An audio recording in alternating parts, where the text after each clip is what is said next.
So, hey guys, welcome back to the channel. This is story about what if Naruto neglected by his family and was a prodigy. Part 2. If you guys enjoy this, what if, and want next part, let me know before starting the video, comment down below. Please support for more awesome what if content. And leave a like and don't forget to subscribe to my channel. And also share this video with your friends. And check out the description. And check out my playlist. So without wasting time, let's start the video. Chapter 10. Exam Interlude. Naruto grinned happily as he walked through the gates of Konoha with the two guards, giving him a friendly wave as he walked past. Itachi and Anko walked beside him while Makoto was behind them, all happy to be home. The 2 days they had off after the second exam was a welcome pit stop for the trio, since walking in the hot desert of sun for 3 days had taken its toll on them. After the entire 5 days were up, they were reported to the Kazekage office where they saw that to their surprise only 2 other teams had made it. One was the Iowa team while the other was a team from Kumo. The Kazekage was a man in his mid-30s with dark plum red hair with tanned skin and brown eyes. Around his eyes he had dark rings around them like he had not had enough sleep and wore the traditional cage robes.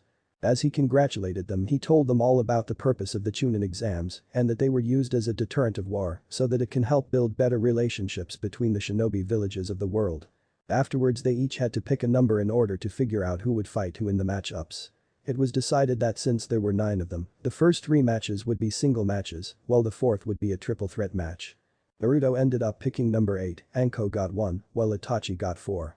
When they revealed what numbers they all got, Naruto found out the names of everyone in the match, while also seeing who his opponent would be in the first match. Or in Naruto's case who his first 2 opponents would be. Anko of Konoha vs Raito of Kumo. Madara of Iowa vs Itachi Uchiha of Konoha. Furitsuchi of Iowa vs Jay of Kumo. C of Kumo vs Naruto Namikaze of Konoha vs Akatsuchi of Iowa. Though Naruto mentally groaned at the thought of starting off with 2 opponents rather than 1, he sucked it in and just got over it. Besides, he figured it would be a great test of his strength. Though he noticed that when he looked over at the Iowa team the girl from the first test was staring at him. At first it looked like a confused frown as if she was trying to figure something out before she scowled a little and looked away. He decided that girls were just too weird for him to understand. Okay everyone. Makoto said, stop them. I'm going to go see the Hokage and tell him we're back. The rest of you can head on home and get some well-deserved rest. Though I expect you all to be training for the next portion of the exams. She said as the 3 nodded. Now since I am Itachi's mother as well as sensei, I am going to be able to help him every day get prepared for the exams in a month's time. That won't mean I will leave any of you out though. If you want my help just come to the Uchiha clan compound and I will help. Thanks sensei, but I think I might get a few of the older ones to help. Kurenai-sen said she would help me if I got past the first 2 exams as did Ibiki. I might ask them for some help. She said as Makoto nodded before looking at Naruto. I might ask Jiji and Bachan to help me prepare. Makoto nodded again but reminded them to come get her if they needed help since she wanted to help all her students equally, which both Naruto and Anko thanked her for. The group departed and Naruto made his way back to his home. When he arrived home he found it rather more silent than usual and wondered where everyone was until he tried to sense them. To his surprise he sensed Kushina and his siblings all outside in the backyard. When he walked out he stopped right in his spot and felt a bang of hurt in his heart at the scene in front of him. It was Kushina holding a kunai in her hand and was showing Iji and Mito how to properly hold and throw one at a wooden post. Both were using wooden kunai since they were too young to use the metal ones at the moment. She's teaching them. He thought as his hands shook a little from the scene, but quickly shook himself out of it when little Mina who was chasing a butterfly spotted him and let out a happy gurgle as she began making her way over to him. Naru. She said as Naruto's eyes softened and bent down to hug her a little and nuzzled her little nose with his own. Hi Mina-chan, have you been a good girl?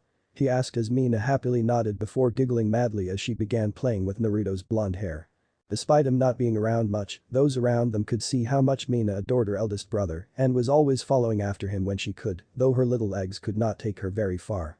Even though he was distancing himself from his family, there was just a little part of him that could not bear distancing himself from Mina. Plus she had solidified her spot in his heart when her first word was his name, much to everyone's surprise. Naranai. Naruto heard as the footsteps belonging to a small child were rapidly coming towards him. He looked to the side and braced himself as a blur of blonde with a few red streaks in it jumped into him and hugged him tightly. I missed you so much. Mito said as she gave Naruto a big sloppy kiss on the cheek, making Naruto hesitate a little before plating a small kiss on the top of her head. Iji quickly followed after his sister and hugged his older brother around the waist while Kushina walked up to him at a slow pace. Welcome home Naru-chan. Well done for getting into the third part of the exam. She commented as she took Mina from Naruto, much to the little girl's dismay. Yeah, thanks Ka-chan. I'm just lucky to have a great sensei and teammates. He said as Kushina nodded a little. Really, Mikoto Baka is a good sensei? Who knew? She said teasingly about her friend, though stopped when she saw Naruto give her a small glare. Don't speak about Mikoto-sensei that way Ka-san. She has done her best and I am forever grateful to be under her tutelage. He said sternly before rubbing his eyes a little and turned around to head back inside. I'm going to bed. I'm a little tired from the trip. Kushina didn't reply but looked at Naruto head back inside with a slightly struck look on her face. Naru-chan has never glared at me before. She thought before shaking her head. He's just tired and needs his rest. She turned around to see her children with slightly sad looks on their faces as Naruto walked away before the twins went back to their wooden kunai practice and Mina went back to chasing butterflies. If she had paid more attention she would have noticed Naruto use N instead of Chan like he normally did. Later on that evening Naruto lay in his bed as he looked up at the ceiling as the light from the moon gently shone through the curtains of his window.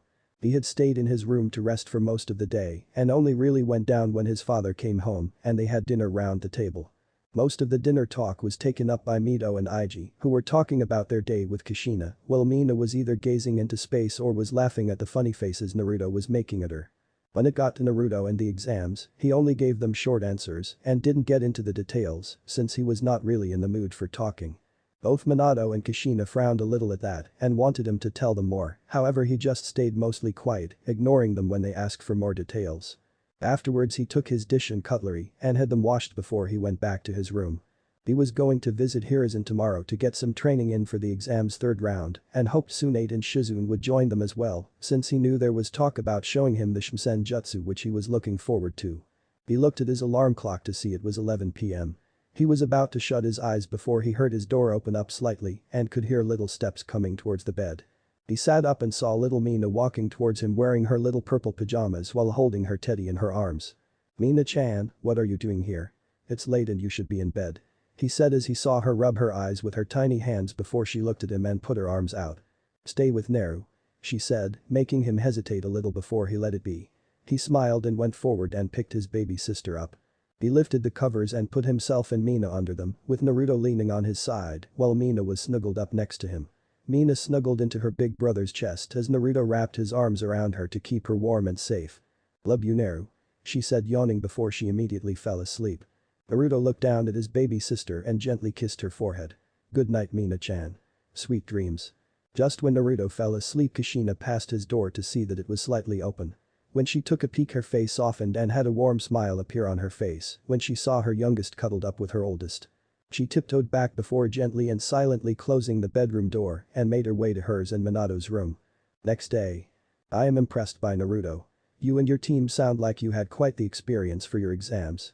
And to finish the second round in 3 of the 5 days is an impressive feat. Hiruzen said as Naruto finished recounting the first 2 rounds to Hiruzen, Tsunade and Shizune, who had welcomed him back and told him well done for his efforts in the exams and for making the third round.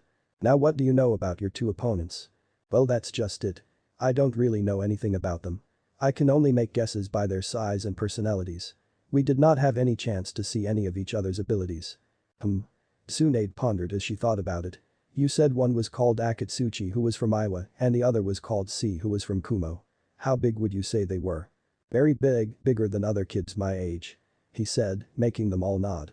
In that case I can bet they will favor their physical strength and will end up lacking in speed. We can work on your speed and make you faster than ever. Plus I will be drilling you into Taijutsu every day until you can stand it anymore. She said grinning, making Naruto grin back. Plus I bet this boy from Iowa will use earth jutsus since they are very common for shinobi from Iowa and the boy C from Kumo will favor lightning jutsus for the same reason. Shizune added with Tsunade and Hiruzen nodding at the logic behind it. So we work on his speed along with teaching him jutsu to counter earth and lightning. Wind we can do. But Naruto does not have a lightning affinity. Then we focus on water and earth techniques. Counter earth with earth and then use water against lightning. The 2 are both each other's enemy. Hiruzen said. Plus I can work on my kinjutsu and kenjutsu when I am on my own. They all nodded and made a quick plan of what the training schedule for him would be like for the next month until it was time for him to leave for Suna again. Shizune would train him in the mornings until 1. Then an hour break for lunch until Tsunade would get him until 2 to 6. Then in the evening he could focus on his Kenjutsu and Kenjutsu. "Where are you up to in your Kenjutsu?" Hiruzen asked. Naruto grinned and got out a small book from the storage seal on his right wrist. "I'm in the middle of level 4 at the moment, Jiji. I may have a couple of months, maybe a year at most until I am ready for level 5. He said. Hiruzen whistled, showing he was impressed. He would be surprised if this time in the next decade Naruto was already at his parents' level of Kenjutsu or maybe even higher above them. Now that we have that covered, we can let Naruto know of the new techniques we will be teaching him. Shizune said as Hiruzen and Tsunade nodded in agreement. Really? What techniques? He was a little excited at the thought of learning something new.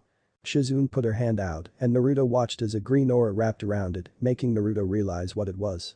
A Shimsen Jutsu. He said as she nodded. It's time we taught you how to heal yourself and others around you if the time ever comes. Since you have great control for your age, no doubt you will be able to pick it up quickly, though we may have a way of cutting that time down greatly. Shizune added as she motioned to Hiruzen, who then made the ram seal and created a clone next to him. The clone technique. But I already know the clone technique. Ah, but this is not like the illusion clones. Hiruzen said as he tapped on the clone's head, showing it was solid. These clones are very real but can be dispersed if we do it or they are hit hard enough. Plus any memory or action they have or do will go straight back to the original. Normally we would not show this to you, since it is a B rank jutsu that requires a lot of chakra, however, since your chakra levels are already nearly the same size as Shizune and you have great chakra control. It means we can teach it to you early. So any of the jutsu I try to learn will be shortened because the clones will also learn it as well. I'm not surprised you figured it out. You are a smart cookie, Neri-chan. Tsunade said. But yes, that is what we are aiming for. We will be able to teach you a lot in just a month if you make a few clones to learn it at the same time. So for new techniques, Shizune Ni-chan will teach me the Shimsen Jutsu and Jiji will teach me the Kage Bushin no Jutsu. Then what are you going to teach me, Ba-chan? When he asked, Tsunade grinned while Shizune and Hiruzen looked a little panicked. No doubt they both knew what she was going to teach him. Are you sure you want to teach him that jutsu, Tsunade? He might not be ready for it just yet. Hiruzen asked almost in a pleading tone, but Tsunade waved it off. I have no doubt in my mind he will be able to learn it and master it to a degree in time for the exams. Besides, I have never taught this jutsu to anyone before and I think teaching it to Neri-chan would be the right thing to do. Naruto looked a little confused since he was unsure of which technique Tsunade was talking about since she had a few techniques which she had never taught anyone, not even Shizune. Motioning him to follow her, Naruto was led outside by Tsunade, who had Hiruzen and Shizune following behind them, both looking a little pale. She stood in front of one of the Sarutobi clan training fields that the Sarutobi clan had, but Naruto swore he heard Hiruzen mumbling under his breath. This Neri-chan is what I will be teaching you. When people see you do this, they won't want to go anywhere near you. Grinning to herself, she raised her right fist high in the air for the three to see. Her right hand glowed bright blue and Naruto could see it getting denser before it suddenly disappeared around her hand. Tsunade cried out as she brought her right fist down onto the ground and punched it with all her might. As soon as her fist hit, the entire training field cracked and began to burst in a big explosion, making a big cloud of smoke and gravelly smoke go through the area. Naruto, Hiruzen and Shizune managed to use their chakra to keep them in one place since some damage had been done even from behind Tsunade while the entire training field had been completely leveled. Whoa. Naruto said to himself. He had seen Tsunade use her super strength abilities many times, even in their spars together, but every time it made him look on in both amazement and a little bit of fear. Why, you're going to teach me that? Naruto said in amazement as Tsunade turned around to face him and grinned at him. I am, but remember Naruto, this technique of mine is very dangerous and therefore you must always be very careful since one false move and all that chakra you build up in your hand could be released too early or too late and will result in your hand being blown to pieces. Naruto gulped. Also, you must not teach another person this technique without my approval. The last thing I want is too many shinobi knowing my trademark technique and it's somehow being used against us. Understand? She asked as Naruto nodded his head. Naruto grinned happily. The three older shinobi smiled at his eagerness, but before they could push forward and begin the training, Anbu appeared. Tsunade-sama, Sandaime-sama, Shizune-san, the Hokage has requested your presence in his office. He says it is of the utmost importance. The trio all looked in surprise and curiosity to what Minato was asking of them. We will be right there. Hiruzen answered as the Anbu disappeared. Well, Naruto-chan, you can stay here if you like and practice or you can head on home and we can begin tomorrow. We best go see what your father needs. Hiruzen told the young blonde. Okay, Jiji, I'll see you all later. Naruto said as Shizune and Tsunade painted a kiss on his forehead each before they trio sunshine away. Naruto stood there and watched him go before a thought crossed his mind and took this as a good chance to do something without his parents or anyone else knowing about it. I think I'll head home.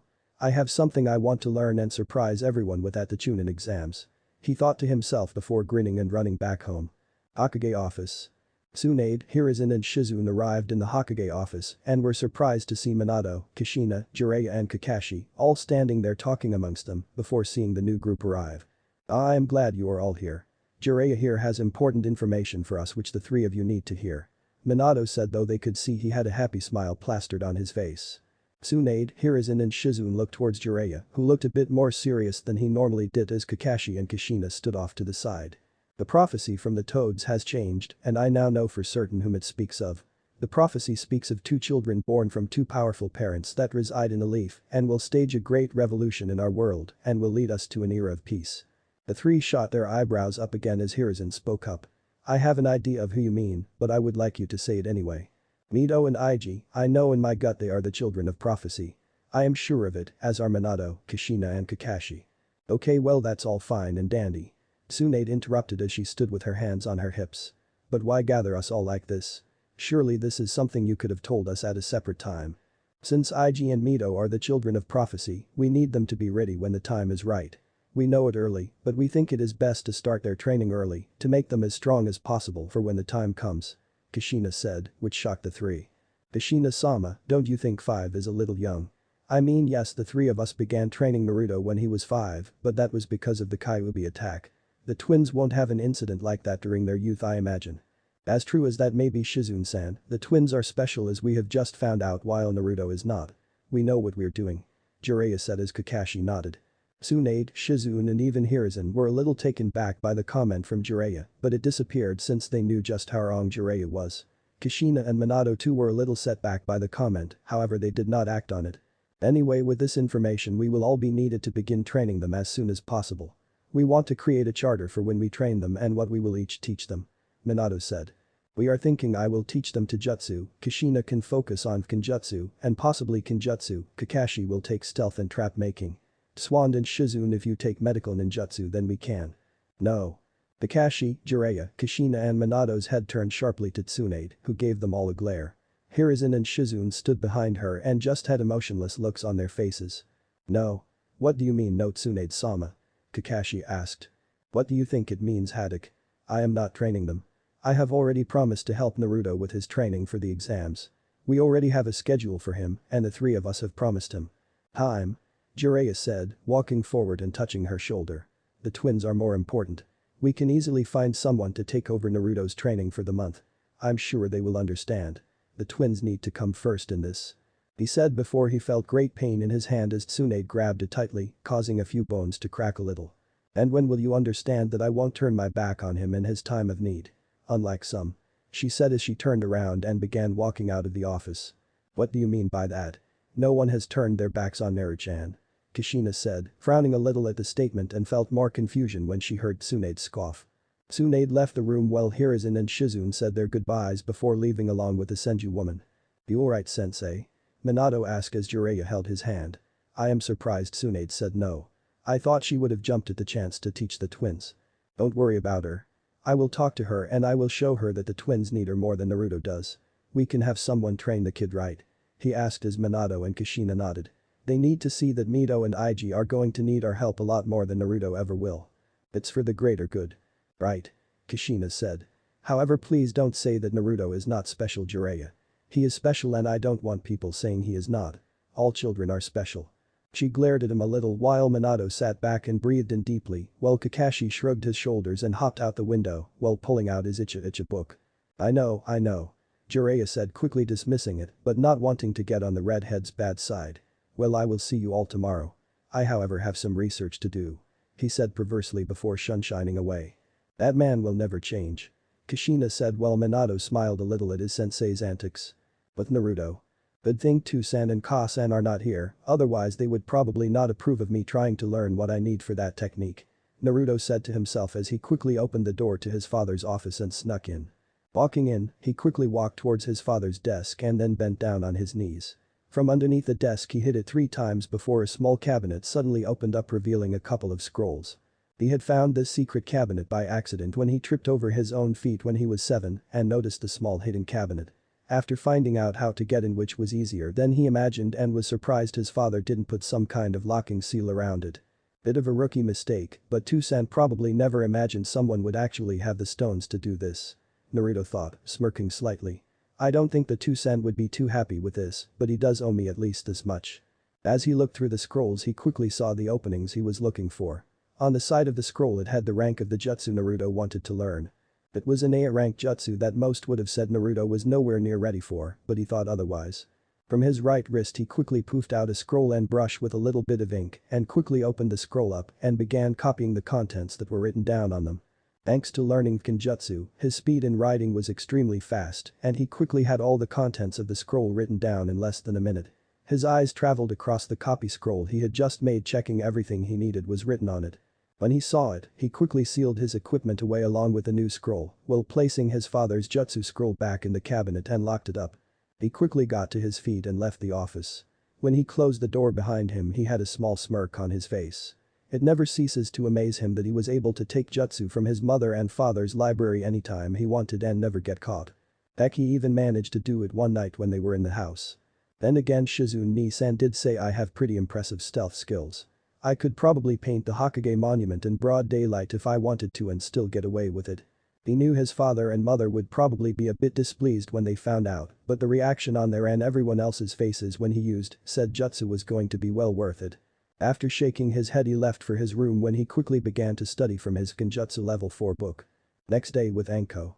Anko panted a little as she ducked a swipe from Ibiki Marino, a man in his early 20s and who worked for the T&I division in Konoha.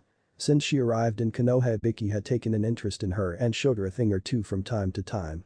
Dad and Anko loved hanging around the T&I building. The torturing screams from there were music to her ears.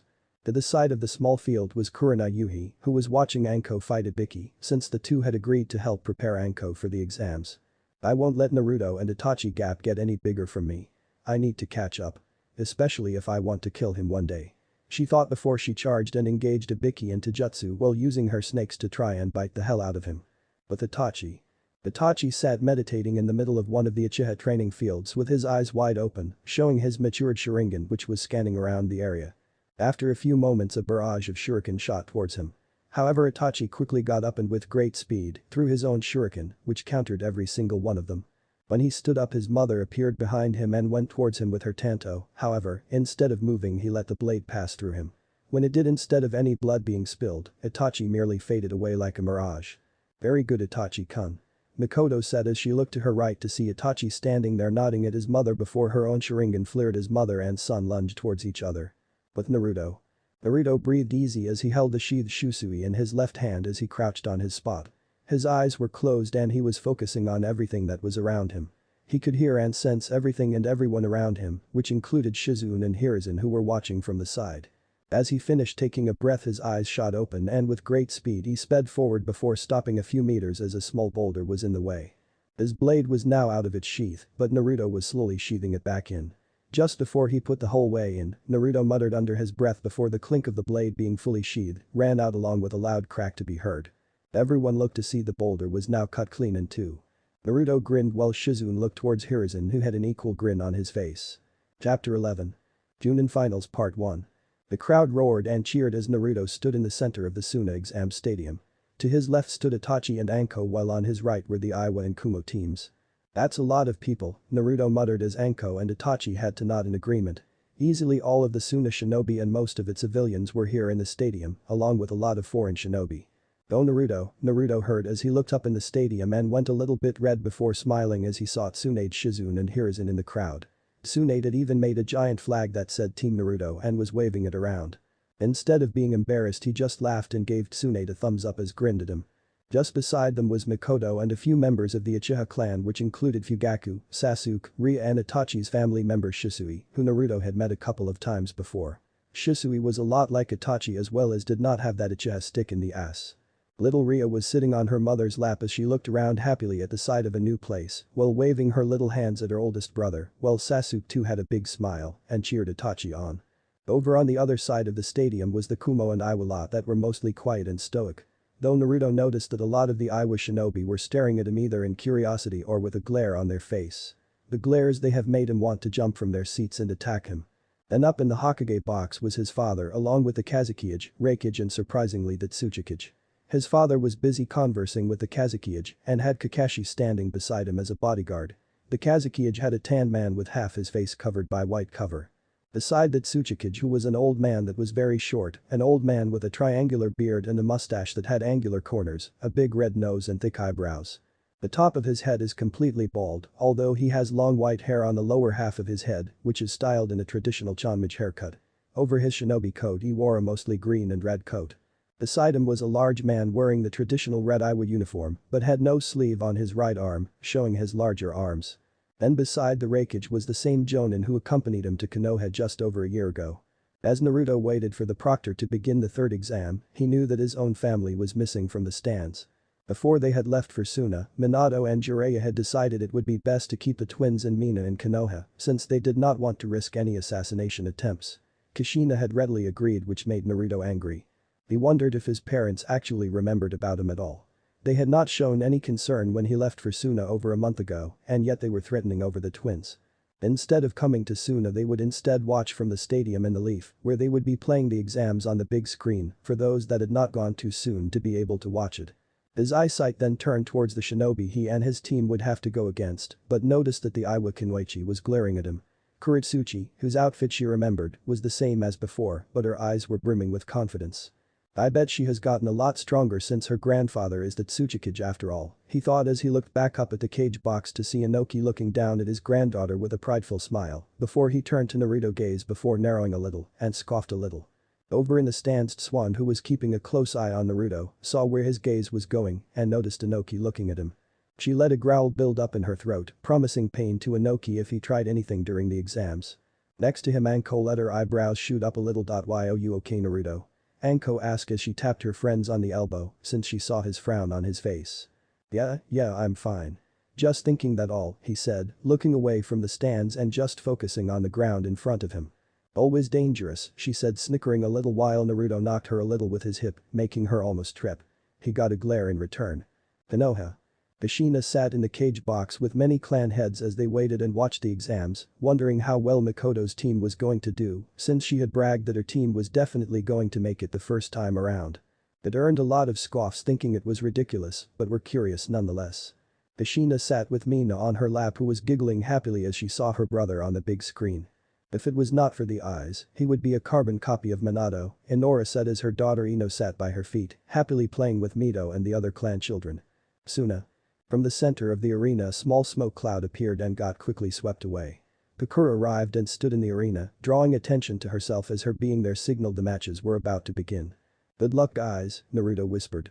"You too," both Itachi and Anko said to him before they paid close attention as the Kazekage stood up from his seat and began to speak as his voice projected through the arena. "Ladies and gentlemen, welcome to the third part of the Chunin exams. I welcome everyone who is from the village of Konoha, Iwagakure and Kumagakure, and hope you are enjoying your stay here in Suna. Watch as these 8 young genin will show the world why they are ready to advance into becoming of their village. Kakura, I leave the rest to you." Kakura nodded towards her Kazekage before looking at the 8 genin. "If any of you want to drop out now, then now is the time to do so," she said as everyone watched as no one moved. "In that case, would everyone except for Anko Mitsurashi of Konoha and Radio Kurashini of Kumo please leave the field and go to the competitor's box," she said. "Kick some ass, Anko," Naruto said as Anko grinned at him, knowing that kicking ass was exactly what she had in mind. Naruto and Itachi left the arena and stood next to one another as they watched their friend and teammate. "So what do you think she will do?" Itachi asked, watching as Anko took up her position, as did the Kumo shinobi. Naruto grinned at the question. "Anko is going to win, no questions asked. She has been working her butt off this last week, so there is no way she would lose to this guy." On the field. "Are you ready to lose a leaf, girl?" Raido asked as he cracked his neck and shuffled his arms around. Anko stood calmly and firmly as she stared at her opponent before she licked her lips a little, showing her anticipation for the match. Bakura stood off to the side as she looked between the two. She raised an arm which made the stadium fall quiet before she swung down. "Hajime." As soon as the word was said, Raido shot forward and pulled a sword from its sheath on his back and swung down at her. Anko saw it and jumped backwards a few meters. Radio did not stop since he quickly jumped forwards and began trying to strike Anko with his blade. He was swinging in a mad frenzy, but Anko though was easily dodging the strikes. Raiden. Inazuma Zeppin, he said as he threw his hand forward to try and grab Anko's shoulder and sent currents of lightning going through her body. Anko however it away and reappeared 10 meters behind him, leaving a log in her previous spot. As she stood there she bent down a little and traced her thumb over the ground, something Radio did not take much notice of, while the shinobi in the stands did. Interesting, Hiruzen thought as he watched Anko. Radio growled loudly and breathed hard as Anko danced on the spot a little. Radio once again went forward a bit, this time tried to hit her with his taijutsu, which by the way he was throwing punches towards her, though it looked similar to an academy-style taijutsu. His punches and kicks were a little sloppy, and Anko easily maneuvered out of the way before landing once again 10 meters away from him. "Damn it, stop dodging and running away you coward," he said to Anko before he felt something slice his cheek all of a sudden and felt a warm trickle going down it. A cut formed on his cheek and behind him was a kunai. Anko blurred from her spot in front of him and appeared behind him and pinned his arms behind his body. "Who is the coward you snot?" she said as she licked a small trail of blood from his cheek which freaked Radio out. She pushed him in front of her and with great speed and precision threw toward Radio. "Senbons." He laughed as he pulled them out. "How pathetic," he said, throwing them away before noticing his arms suddenly went limp. A look of horror and surprise appeared on his face when his other arms suddenly went as well. "My arms? What did you do?" "Those pathetic as you called them were laced in poison," she said, making Rido's eyes go wide like saucers. "Don't worry, it's not harmful, but it will make your body go numb and limp for a few hours. Don't worry though, you should be fine by the end of the day. However," she said as a wicked grin appeared on her face. "It means you are now all ripe for the taking." She makes a hand sign and out of the ground a large snake bigger than Radio comes out of the earth and wraps around the numbed boy who now looks ready to drop to the ground in fear. "Now you can either surrender or I could have my friend have you as a snack. He has not been fed in a few days so he is mighty hungry," she said, patting its head before the snake hisses loudly at Radio. Everyone watched as the snake opened its jaws and elongated its fangs towards him. Just as the snake's mouth was about to devour him whole, Rido called out. "I give up. I surrender." "Darn, that takes the fun out of things," Anko said before shrugging as she called off the giant snake and watched as Radio dropped to the ground like a sack of potatoes. Bakura, who was standing a little off to the side, smirked a little before holding up her hand. "The winner of the match is Anko Mitsurashi of Konoha." When she spoke, the audience clapped while those from Konoha cheered. Bakura opted for a stretcher to come onto the field and they quickly took Rido away. "That girl is pretty good. She might have a bright future in the Leaf," Hiruzen said. "Though I wonder where she learned to use poisons." Both Hiruzen and Swan glanced over towards Shizune, who shuffled a little in her seat before returning to the field. Up in the Hokage box the Raikage grumbled a little while Inoki looked at the girl curiously. "How is it that she has the snake contract?" he asked. "I'm not at liberty to say that," Minato said firmly as Kakashi eyed the older Kage while the guard of Inoki's looked in Kakashi's. "I would not bother asking Tsuchikage. When it comes to sharing information, don't expect to get anything back from him or that village of his." Minato glared a little from his seat while the two Kages huffed. "Not surprising. The boy always was full of himself," Inoki muttered while Kakashi glared at him before Inoki glared at Kakashi. "Boy, if you don't stop glaring at me you will be joining your father in the afterlife," he threatened as Minato put his hand on Kakashi's shoulder as things went quiet in the Hokage box. "Good job out there, Anko. You showed him who was boss," Naruto said as Anko shrugged. "I did what I could," she said before looking at Itachi. "You better win your match because I will be waiting for you in the next round," she said as Itachi nodded and began walking onto the field. Itachi arrived on the field as he looked across from his opponent, Deidara of Iwa. The blonde Iwa shinobi was grinning as his hands were very close to a pouch on his side. "Uchiha-san. Are you ready to behold my art? It is quite a bang," he said as Itachi furrowed his brow. "Art. Art is fast, something that happens in an instance. It is so quick most don't even see it. Except for me, that is. It's art, it's beautiful. It would be great to defeat Uchiha-san. My sensei that Tsuchikage will be pleased with me knowing I defeated someone of the famed Uchiha clan." After speaking, many looked at him in surprise at the fact that he was trained by Inoki. Some of the Uchiha members including Makoto looked a little worried while Fugaku and the others showed no emotion. In the cage box the other cages looked at Inoki in surprise since Inoki had never shown any interest in taking on a student before other than those in his family. So they wondered what was so special about this one boy. A student of the Tsuchikage. "He is going to be good then," Naruto said as Anko nodded in agreement. Bakura's voice broke everyone out of their thoughts as she raised her hands. She looked towards the two who both nodded at her. She nodded back before calling out Hajime. Immediately both Itachi and Deidara jumped back from each other to the other side of the field. Naruto fingered his shurikens in his pocket while keeping his eyes plastered on Deidara while Deidara put his hand in the pouch and took out a lump of white clay. Everyone looked in curiosity at what he was going to as well as Itachi before everyone had a slightly grossed out look when they saw a hand appear on his hand with a tongue sticking out of it. It ate the clay and began munching on it. "I think I lost my appetite, Kachan," Sasuke said, looking a little green as did Ria, who was pouting and waving her arms at the action, obviously not impressed. Deidara grinned before he noticed that Itachi's eyes became Sharingan and were spinning around. He looked away and tried to avoid eye contact since he had been told that an Uchiha could easily put on someone by just looking at them. "Your eye tricks won't work on me," he said as Itachi then threw a flurry of shurikens. "Oten. Dorakeki," Deidara called as he made the hand signs while his right hand was still munching on the clay. The wall went up and stopped the shurikens, but Deidara was surprised to see Itachi quickly appear on top of the wall. Pain. Bunkakek no Jutsu, a torrent of fire went towards Deidara and poured over Deidara, much to everyone's surprise and a few people's cries. Itachi looked a little surprised, but when the fire disappeared he and everyone went all tidal wide-eyed when they saw Deidara begin to melt away. "The clone," Itachi thought before he suddenly heard scurrying come from beneath him. He looked down to see little spiders made of clay walk towards him. "It seemed you fell into the trap," Deidara said, appearing at distance behind him and making a hand sign. "Katsu." When he spoke the spiders lit up and to everyone's surprise exploded. "Itachi," Anko shouted out, having seen her friend in the center of the explosion, though Naruto stayed looking calm. Though she and many others were relieved when they saw a log was now where Itachi was standing. "Not bad," Itachi said, now appearing behind Deidara with a kunai to the back of his neck. "When did you make the clone? I see the Uchiha live up to their name. I would be disappointed if you did not." And to answer the question when the earth wall went up. "But you Uchihas really should pay more attention behind you," Deidara called as Itachi looked behind to find more clay spiders appearing and jumping towards him and trying to latch onto him. Itachi jumped up high towards the top of the wall. "Kaiten. Rika no Jutsu." A giant head of a dragon flew towards the clay, burning and melting most of them. When the spiders disappeared, Itachi was surprised to see owls made of clay now flying towards him. Frowning, he made a new set of hand signs. "Raiden. Raikou Senbon no Jutsu," a range of lightning formed in front of him and he threw them towards the clay-made owls. "Since when did Itachi know about lightning jutsu?" Anko asked, since she was unaware he even knew any light jutsu since he was mostly fire-based like she was.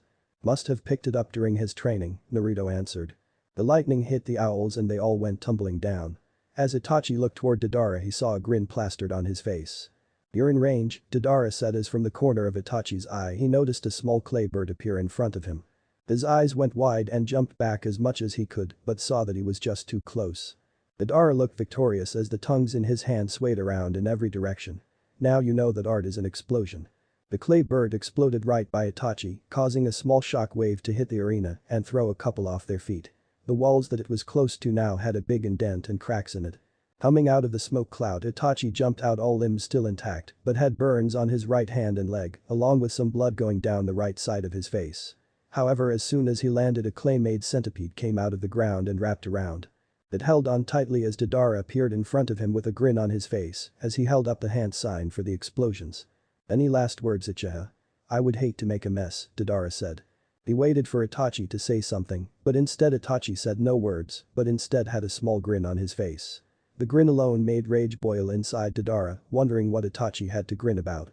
He was about to ask what he was grinning at, but just as he got close to Itachi, the Uchiha suddenly disappeared in a flock of crows. "I would not make that hand sign if I were you," Itachi's voice said before Deidara suddenly felt something clamp around him. He looked down and was shocked to see the clay centipede wrapped around him instead of Itachi. "What? I don't understand," he said as Itachi appeared in front of him with no injuries on him anymore and he noticed Itachi Sharingan's eyes were spinning. "You have had me in a dot. When did you put it on?" "The moment you first looked in my eyes at the beginning of the match," he said as everything around suddenly broke away like glass, revealing the real audience who looked a little surprised. There was a grinning Uchiha clan as well as a smiling Naruto and Anko all looking at him. Bakura walked over to the two boys, impressed at the control Itachi had throughout the entire match, and called the match. "The winner is Itachi Uchiha from Konoha." Many cheered as the Uchiha as Deidara slowly made his way off the field with his head low, never had he felt this humiliated before. He saw that Tsuchikage shaking his head while his Iwa partners gave him some sympathy. Though he looked back at Itachi with hate-filled eyes, silently swearing he would make Itachi pay. "But my boy. My Itachi-kun," Mikoto called out as Sasuke and Ria joined in, while Fugaku tried to scold his wife for not acting properly, but she just waved him off. Itachi left the field a little red-faced since his mother was shouting how well her little boy did. He saw the grins on his teammate's face. "Very nice, Mr. Uchiha, winning with a dot. How very Uchiha of you," Anko said, patting his shoulder. "Though you are better now, it will take more than it to bring me down," she said. "I would expect nothing less than Anko," he called back as the next match was announced, and they watched as the other Kumo shinobi and the Iwa girl made their way onto the field. "So who do you think will win this one?" Anko asked as they all scanned the two opponents. The girl, Naruto said, getting looks from his two teammates. "She is strong. I know that much. She is the granddaughter of the Tsuchikage, therefore no doubt he will have a hand in her training. Though unlike Deidara, I don't think it will be enough to take her out. He did not know how right he was. The match did not last very long. The Kumo-nin had changed like some academy student while Kuretsuchi had remained calm. She quickly batted him away with her Taijutsu, which was recognized as the rock style the Iwa shinobi were known for using. She then used a couple of C and B ranked earth jutsus, which quickly squashed any chance of the Kumo-nin winning. She trapped him in earth before knocking his lights out with swift and powerful punches. Once it was over, Kuretsuchi was standing there with a victorious smile on her face, hardly scratched or worn out, while the Kumo-nin was out cold and bloodied on the ground. Pakura quickly called it. Kuretsuchi walked proudly back to the finalists' box. She looked towards Naruto briefly and gave him a look as if saying to him, "Try and beat that." "Oh, it's on," Naruto thought, smirking before he heard his name being called along with the two others he would have to battle.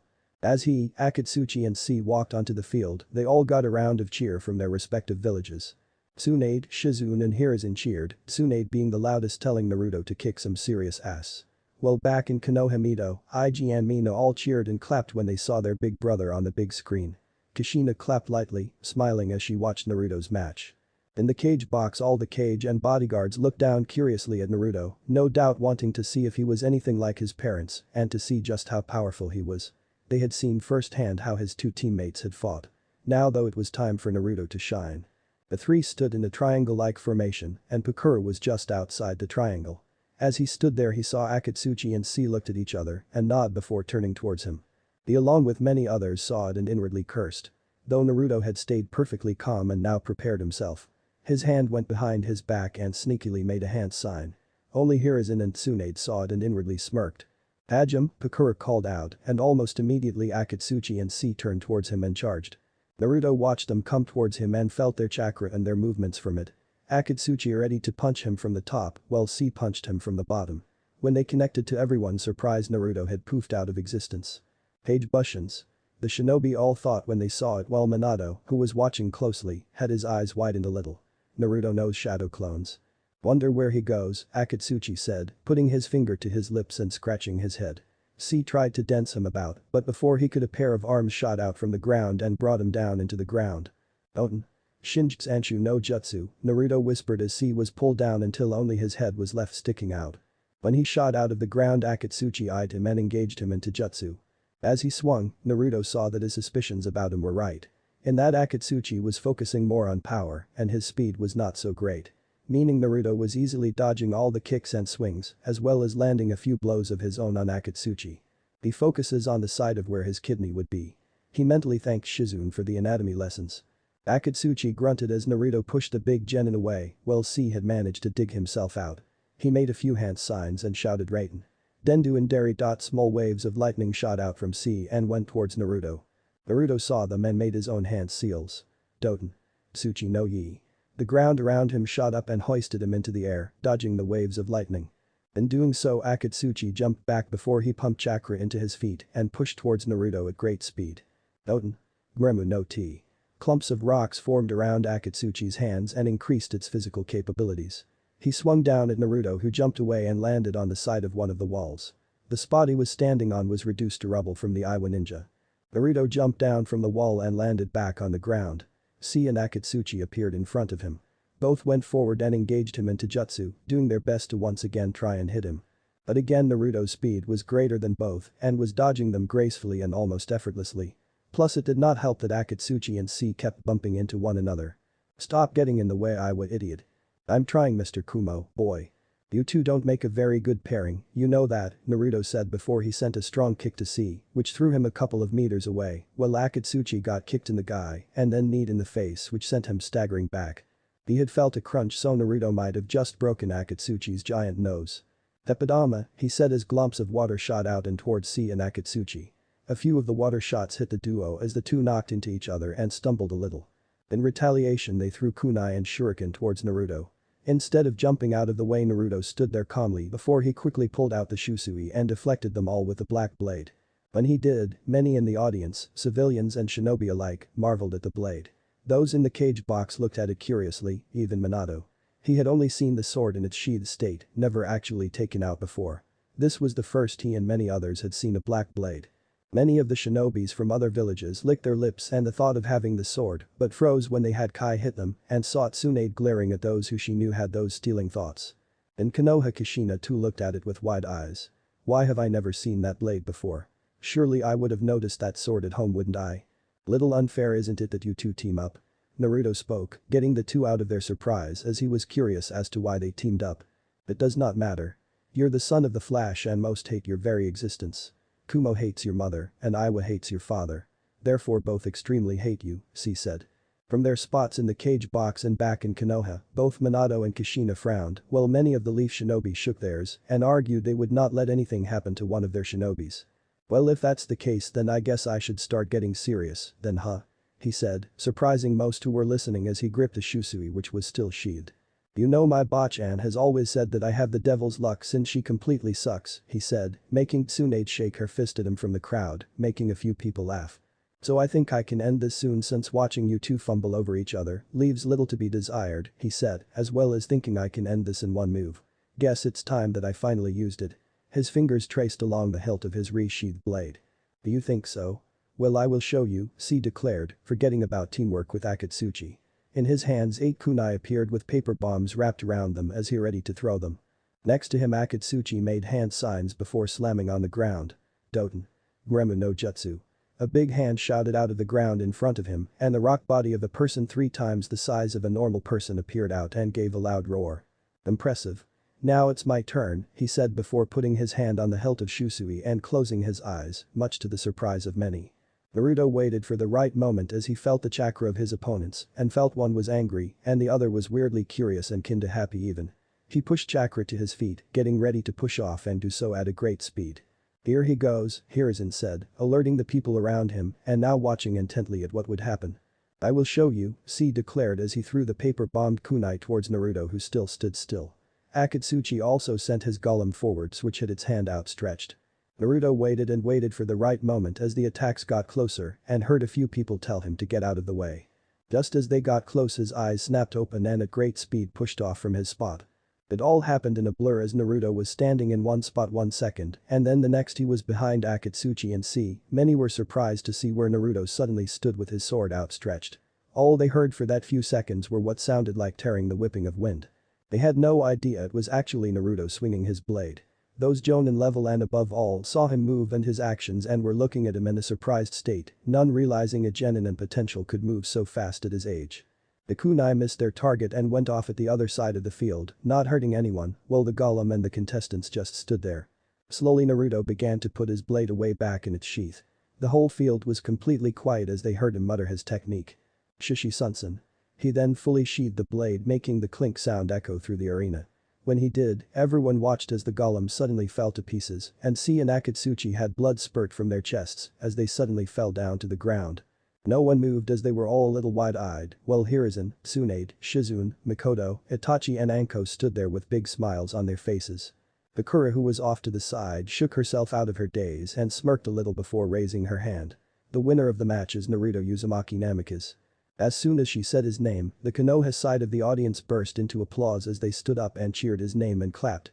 That's my Naru-chan, Tsunade shouted out as Shizune clapped enthusiastically. That's my student, Mikoto shouted out as she and her kids all cheered for him too. Back in Konoha Mito, Ig and Mina were all on their feet cheering loudly for their big brother, though Mina was more like just clapping rather loudly and kicking her legs in front of her. While everyone cheered, just 2 people did not clap. Not because they were not impressed, but because they were shocked at what they saw. Both Minato and Kushina looked at their son with one thought in their minds. Naru-chan. How or when did you get so strong? Chapter 12. Junin Finals Part 2. After the first round of the third task had finished, everyone was given 30 minutes to take a rest and gather their bearings before they moved on to the second round and onto their next fights. Makoto, Tsunade, Hiruzen and Shizune had come down from their spots in the crowds and wanted to see how the trio were doing and to make sure they had no major injuries despite already knowing they were all perfectly fine. The adults praised each one of them, especially Naruto, since his sword technique had apparently been the talk of the crowd since he used it. Watching him take down 2 shinobis and a big rock golem in a single move was something to be impressed with. That was a great first round, Naruto-kun. You are doing very well and you won it by revealing a little of your strengths. Hiruzen said, greatly impressed with his surrogate grandson and student's performance. Well, deception is a ninja's main skill. Though I get the feeling the next fight with Kuretsuchi is going to be a lot tougher. I'm going to have to bring out a few of my tougher cards and put them into play. Well, just know you have our full support. You will see that Iwa Kunoichi is the boss around here. Tsunade said, pumping her fist in the air, making Naruto grin. Up in the cage box, Minato wanted to go down and speak with Naruto since what he saw amazed him. He did not realize Naruto was so far along in his shinobi training. In fact, he made that match almost look too easy. Why am I only beginning to notice it now? What have I been doing not to notice how accomplished Naruto is becoming as a shinobi? He knew Makoto would be a good fit for him as a sensei, since Makoto was a well-rounded shinobi that was a sort of jack of trades in each of the 3 main shinobi fields. He did ask Kakashi since Kakashi had become quite the famous shinobi and could be a good influence and good sensei, but Kakashi turned it down, saying he did not have the time to play sensei. Once the exams are over, maybe I should test Naruto myself, maybe he took more after me in terms of being a shinobi. Back in Konoha though, Kushina was thinking the same thing. She was a Kenjutsu master and what she saw from Naruto with that attack was very impressive.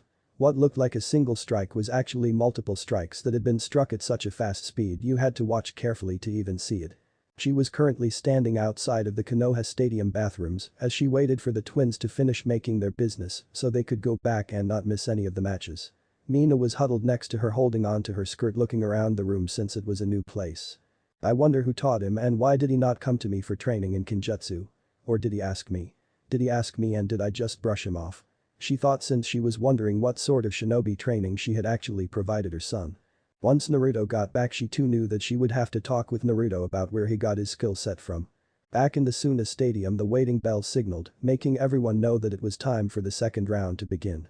Naruto, Itachi and Anko went back to the box where they already found Kuretsuchi waiting for them. She looked over at them when they came in as well and looked Naruto over before turning away. Why does she keep doing that? Anko asked since Kuretsuchi had kept glancing at Naruto and turning away quite a number of times. No idea. Maybe she is trying to figure me out. Strengths, weaknesses, what makes me tick, you know, that sort of thing. That could be it. She does strike me as more intelligent than her teammates and the others in the competition. You will have to watch her closely. She could be a wild card. Itachi muttered as Naruto nodded, thinking the same thing. As they entered the box, Bakura reappeared on the fields. The second round to the third part of the Chunin exams will begin now. Would Anko Mitsurashi and Itachi Uchiha of the Leaf Village please come down onto the field? The crowd cheered as the 2 genin names were announced and they all knew that for the earlier performances that this match was going to be a good one. Alright guys, you are up. Don't disappoint. Naruto said as Anko and Itachi walked onto the field side by side. Once they were in the center of the field, Itachi kept walking a small distance before he stopped and turned around to face Anko. In the stands, Makoto took a deep breath. Though she knew deep down that Itachi would likely win between the two, she knew Anko was not going to give up easily and was going to give him a run for his money. On the field, the 2 teammates and friends looked at each other. Good luck Anko-san. Itachi said as he smiled at her. Anko returned it. You too, Itachi. The next match is about to begin. Are you both ready? Bakura asked as both Itachi and Anko nodded and both readied in their respective stances. Bakura looked between them before swinging her arm down. Hajime. When the word was said Itachi and Anko pushed back a little, both with their hands in their pouches and as quick as lightning began storming one another with shurikens. None made it past the collision center as the shurikens all found themselves getting rebounded off the other shurikens and were littering the ground as well as the wall. A few of the shinobis even had to duck their heads to avoid getting a shuriken stuck in their heads. On the field after a minute of throwing shuriken at one another they eventually stopped but not before Anko put her hands on the ground with blood on the edges of her fingertips. No jutsu? She said as a puff of smoke appeared and a long snake appeared out of it. The snake saw Itachi and quickly slithered over to him and began to strike at him with a quick and precise strike with its mouth as its fangs were bearing out as well as its tongue. Each time it struck Itachi efficiently dodged its strikes and managed to land a few strikes onto the snake before he pushed himself away and jumped on the wall. The snake quickly followed after him and did its best to catch up to him, but Itachi had shown that he too had trained in his speed as he easily outmaneuvered the big snake. He then jumped in the air away from the wall and where the snake was and made hand signs. Peyton Haikui no Jutsu. He said as black ash and fire poured out of his mouth and engulfed the snake, making it hiss in pain. That's going to hurt. Naruto muttered as many in the crowd thought the same thing. They would not want to be that snake right now. When the ash cloud disappeared the snake was still there, but its skin was burnt in multiple places. I am going to be for. The snake hissed out before it disappeared in a cloud of smoke. When Itachi landed on the ground, Anko came up behind him and pulled a kunai over his neck. You should remember to watch your back. She said as Itachi smiled at her. I could tell you the same thing. Anko's eyes winded when Itachi suddenly disappeared in a murder of crows and could hear something soaring through the air and coming towards her. She turned around in time to see kunai heading towards her. Her eyes counted how many there were and in retaliation threw the same amount of shuriken. Her shuriken collided with Itachi's and cancelled them out. As she did Itachi appeared in front of her, jumped over her shoulder, but as he was in the air grabbed her shoulder. He then landed and using his strength, threw her across the field with a lot of force. Anko couldn't dodge in time as she slammed into the walls of the stadium, wincing a little as she rubbed her lower back. I think I felt something crack. She thought as she shakily stood up though her lower back felt like it was on fire. I have to tough this out now. She's hurt. Naruto whispered to himself as Tsunade and Shizune made the same decision. Anko made a few hand signs, and Itachi, who had his Sharingan active, copied the movements. Pain. Enden no Jutsu. They both said as two giant fireballs blew out of their mouth and collided with one another making a shockwave of heat hit the closer audience members. Yugaku meanwhile turned to his wife. That is an Uchiha clan jutsu. Why does someone who is not an Uchiha know it? He asked as Mikoto shrugged at her husband's question. Itachi must have shown her it. She does have a fire affinity, so it would be a helpful jutsu to know. Fugaku obviously was not satisfied with the answer, but had to accept it since Mikoto had now turned back to the match at hand. Peyton Hai no Jutsu Shy Aim.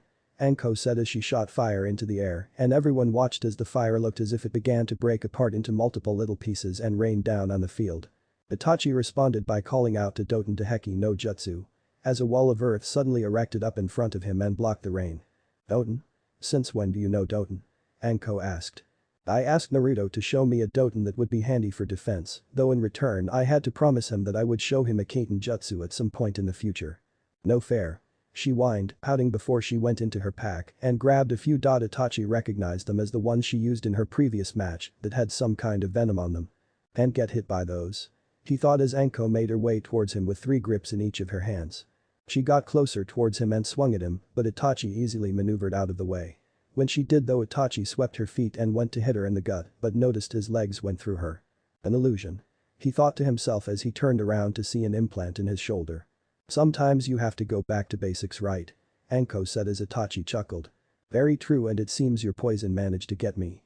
I am guessing my arm will be out of commission for a little while. He asked as she nodded. Then I guess I better get rid of it before it spreads too far. He said. As he said that he grabbed a kunai with his other hand and drove it into the wound where he went in, effectively getting the poison out of his system. Many in the audience were surprised to see him do such an act, but the shinobi saw it as dedication since not many would willingly injure themselves in order to get rid of the poison. That should be enough. He said before he quickly hit Anko in her stomach as she looked at him in surprise at what he had just done. Anko hit the ground but quickly got up. Sensei Jashu said as 2 snakes shot out of her sleeve and headed straight towards Itachi. To her surprise they hit, but a moment later a poof was heard and a log was now in his place. You're not the only one who can go back to basics. He said as Anko turned around to try and stop him, but instead felt a thud hit the back of neck. Her eyes went dreary and her vision went black before she collapsed to the ground. Itachi looked towards Pakura who nodded. The winner of the match is Itachi Uchiha of Konoha. The crowd cheered and clapped at the 2 genin, who gave them another good performance, as Itachi's siblings once again cheered loudly for their big brother. Itachi looked down at Anko and quickly picked her and carried her over to the medic bay, where they would take a quick look over her and check her vitals were all fine. You did good, Anko-san. You pushed me quite a bit. I look forward to any future battles we should have. He said as he patted his friend's shoulders before he made his way back to the contestants' box.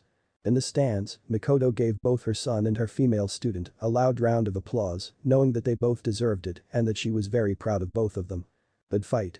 Anko put you through the ringer. He said as Itachi winced a little from the cut on his shoulder. Yes, well, as tough as that was, it is now your turn to fight against some feminine fury. he said as they looked over to see Kuretsuchi move on to the field. Looks like it is my turn again. Naruto said as he cracked his shoulders and followed after. When they both walked onto the field, the Konoha and the Iwa side all erupted into cheers, no doubt having been waiting to see this match happen for some time. It was essentially the family of Iwa versus the family of Konoha. And it was time to see which one was better. Naruto and Kuretsuchi stood apart from one another as the two looked across from one another. Naruto raised an eyebrow at her calm demeanor and noticed she was not listening to the shouting of the crowds. "You're different from the rest," he said as Kuretsuchi raised an eyebrow. "Different how? For starters, you are not insulting me because of who I'm related to. I know my dad can be an ass at times, but you don't need to take it out on me," he said as many in the crowd snickered at his words. In the Hokage box, Minato coughed and looked a little uncomfortable as the other cages laughed in their seats, no doubt finding it funny that the man's son called him what they all thought he was. "Not that it's any of your business, but I don't hold that petty grudge that others in Iowa carry. Well, I don't really like you all the same. I don't hold a grudge over what happened in the Third War. It was war and casualties and deaths were bound to happen. Even though I agree, your dad can be an ass." Now Minato just wanted to crawl away as the cages laughed even harder, as did Tsunade, Shizune and others in their section. "What about those times where you just looked at me? Like you hated me? Just observing you, wanting to see what your strengths were, any weak points, what made you tick? And did you get any answers?" he asked as Kuretsuchi smirked at him. "Well, I guess you will just have to find out." She said she would make Naruto back in return. "Okay, lovebirds, if you two are done flirting with each other," Bakura said as Naruto and Kuretsuchi blushed a little and looked the other way, drawing a few laughs from everyone. "Then we can begin this match." They both nodded and got in their respective stances. "Hajime. Oten. Daichi no Suppeku," Kuretsuchi called as a massive spike of earth shot out of the ground towards Naruto. Naruto jumped back 10 meters and missed the spike as he unsheathed the Shusui. Kuretsuchi went forward with a kunai in each hand and began swiping at Naruto, who easily defended with the Shusui. Sparks flew from the kunai and blade when they connected with one another. Kuretsuchi used her slim body and flexibility to perform a couple of very well agile and well-balanced moves as she tried to hit him in some of his vital spots. One of her kunais went for the jugular, showing Naruto just how serious she was being. He moved his head back and just felt the graze of the tip of the kunai hit his throat. In response, he swept her legs with a vicious kick, but Kuretsuchi quickly jumped in the air before she unleashed a kick of her own. He caught the kick and threw her over his shoulder, but she easily rolled with a throw.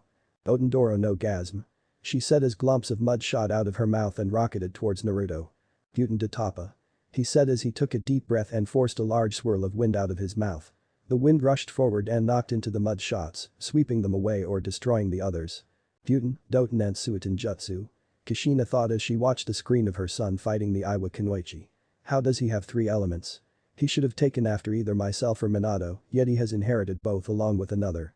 Back on the field, Naruto defended from a few quick strikes from Kuretsuchi, though he was too fast and managed to block each strike and counter with his own, though she would block and do the same. Eventually her kunai and Naruto's sword locked onto each other and began fighting for dominance. When they entered a stalemate, Naruto used his superior physical strength and pushed her back and sent her flying back a couple of meters. So he is not all show. He has physical strength too, she thought. Kuretsuchi easily backflipped and landed on her feet. "Kage Bunshin no Jutsu," Naruto called as 3 shadow clones shot forward and began attacking Kuretsuchi as Naruto placed a hand on his blade's hilt. "He's going for it again," Hiruzen said as Swan nodded. "It's early for him to be going for it again." When he watched the clones get her in the right spot, charged. "Itoryu. Shishi Sunsen," he said as he suddenly shot forward and went to slash Kuretsuchi again. However, when Kuretsuchi saw what he was doing and noticed him ready to charge, she already knew the general dynamics of the attack. She ran forward towards one of the Naruto clones and jumped onto its shoulder before pushing herself into the air. In the air, she successfully dodged the attack as Naruto went past, having missed his target. Up in the cage box, Inoki grinned at his granddaughter's display. She dodged it. Naruto was surprised before he saw Kuretsuchi performing hand seals again. "That trick won't work with me. You need the opponent to be staying in a spot to let it hit. It's a direct hit move, so if they're moving then you won't be able to hit them," she said as Naruto grinned. "You're not like the rest. You're a real kunoichi, give me the best you got," Naruto said. Kuretsuchi smirked in response. "The only real competition I get back home that is in our age range is against Anko and Itachi. Well, I should impress since I have a reputation to uphold. I have Iwa blood running through me and I aim to make my family proud. Is that not what you are doing?" "Something like that, though mine is only to certain members of my family." There are a few that I am showing them what they missed out on, what they did not help. He said bitterly as he glanced up at his father who sat there watching the battle with calculating eyes. They stared towards each before they both began to make a set of hand seals, both at similar speeds and similar actions and motions. Peyton Hai Bereto no Jutsu. Naruto reciprocated with his own Suiten Mizu Bereto no Jutsu. Water and fireballs rushed towards their targets at great speed but collided with one another, creating a small veil of steam to begin to appear and engulf the lower field, making it a little difficult for some to see what was happening. Neither stopped their attack as fire and water rained down through the field, trying to bypass the other, but neither having any success. She really is pretty good. Naruto thought. It's to be expected that the son of the Yellow Flash would be this skilled. Kuretsuchi thought in return. Deciding to take it up a notch, Kuretsuchi smiled to herself before she jumped onto the high walls, looking down at Naruto who stared up at her as did the others in the crowds and who was watching. She made a few head seals before shout Yoten Imgen no aim. She called out as she took a deep breath and shot out large glumps of lava from her mouth high into the air and watched as it began to separate from large glumps and into small and smaller pieces until it was just like bits of hail. One bite fell onto Naruto's shirt sleeve and quickly burned a hole into it. Naruto quickly ripped the sleeve off and threw it aside, not wanting to get those kinds of burns touch his skin. Does she know Yoten? I didn't even know Iwa had any shinobi who could use that bloodline. Shizune asked as Tswand and Hiruzen narrowed her eyes as did Mikoto from her seat. There was a clan that specialized and could use the Yoten bloodline long ago, but they got split and separated throughout the year and spread throughout the years similar to that of the Uzumaki. My guess is that someone from that girl's family carried the Yoten bloodline and it was passed down to her. On the field Naruto looked at her surprise. Huh? This takes things to a new level. I have to be more careful around her and I can't let that lava touch me or it will light me up. He thought. You look a little out of it. I hope that little treat I just gave you did not burn you too badly. She said as she grinned at him as he looked up at her. Not at all, though I was a little surprised. This does not change the fact I will still kick your ass. He said, making her glare down at him. We will see who will be the one to get their ass kicked. She said as she went through another lot of hand seals. Yoten Imgen Kikrik no Jutsu. This time a large stream of lava shot out from her mouth and rushed towards him. Naruto quickly saw the danger and immediately jumped as far away as he could from harm's way. However, he noticed that when the lava hit the ground, it began to spread across the floor and slowly began to cover the ground. Lava is basically molten rock that had been superheated up and had taken a kind of middle ground between liquid and solid. Kept hot it stays as a liquid, but when super cooled it will harden and become rock. He thought before a thought came to his mind. Which means water should be effective against it. He muttered to himself as he went through hand seals and channeled his chakra. Suiten Miserapa. He said as a strong jet of water shot forward and covered over the lava and quickly showed to have already stopped it from moving forward. The jet of water was stationed just a bit into the air so the water could evenly spread over the lava and harden it. After a few moments the jet of water stopped as steam was emitted from the lava and showed the lava had rapidly cooled down to form a layer of rock on top of the surface of the field. Otendaichi no Supeku Siki. Kuretsuchi called as Naruto saw that the earth layer that had been created from the lava getting cooled down suddenly shot up. The great thing about lava is once it has cooled down it just turns to earth, enabling me to use my arsenal of earth jutsus. Kuretsuchi called as Naruto dodged each of the spikes, though at the end the last one managed to leave a slash across his left shoulder, making him wince a little and making those watching from Iwa cheer. Naruto jumped back away from the earth as much as he could before he gripped his right fists tightly. He looked up towards Tsunade who looked back at him before she gave him a nod. Now the tables are about to be turned. Naruto said as Kuretsuchi listened to his words and narrowed her eyes. Since you seem to like the flat earth so much, let's rumble it around a little. He threw his hand up and struck a similar pose to Tsunade's chakra pumped into his fist. When those from Konoha saw that stance many paled while Minato and Kushina's eyes went as wide as saucers. She surely didn't teach him that move. Jiraiya thought as he watched what Naruto was about to do. In the stadium everyone waited with bated breaths before Naruto swung his chakra-enhanced fist down onto the ground. Uwa. He cried out as his fist impacted the ground. As soon as it hit the earth beneath him shook uncontrollably and giant cracks began to form all over the field. Kuretsuchi looked around in a panic as she saw the cracks were forming around where she was standing. She began to wobble on her spot as the ground suddenly began bursting all around her and huge pieces of earth began shooting out of the ground as the field began tearing itself apart. This is not good. She thought as she jumped back and tried to stick to one of the walls, but when she did she saw Naruto appear in front of her in a great burst of speed. I'm ending this. Naruto thought to himself before he used a chakra-enhanced kick to her stomach, making her lose her breath and get the wind knocked out of her and send her into the air. He then appeared above her at great speed again and threw her to the ground before appearing on the ground just as she was about to meet the ground. He then raised his right leg as high as he could and just as she went past him towards the ground, he swung his right leg into her back and smashed her into the ground, making a small crater form from underneath her. "Tsutenkaku," he said as he did the move before it was over. He looked down towards Kuretsuchi and saw that she was still conscious but was pretty battered and would not be getting up anytime soon. He sighed and swept a hand through his hair and dropped down next to her on his butt. Though his control with the super strength was good, it was still not quite enough to not leave him a little fatigued. "You beat me," she said sadly as she tried to raise her head but couldn't. "I guess I did, though if it helps you gave me one hell of a fight. You did not make it easy," he said as she nodded. "I guess that's okay then," she said as Naruto looked over towards Pakura who nodded and gave the signal. "The winner of the match is Naruto Uzumaki Namikaze."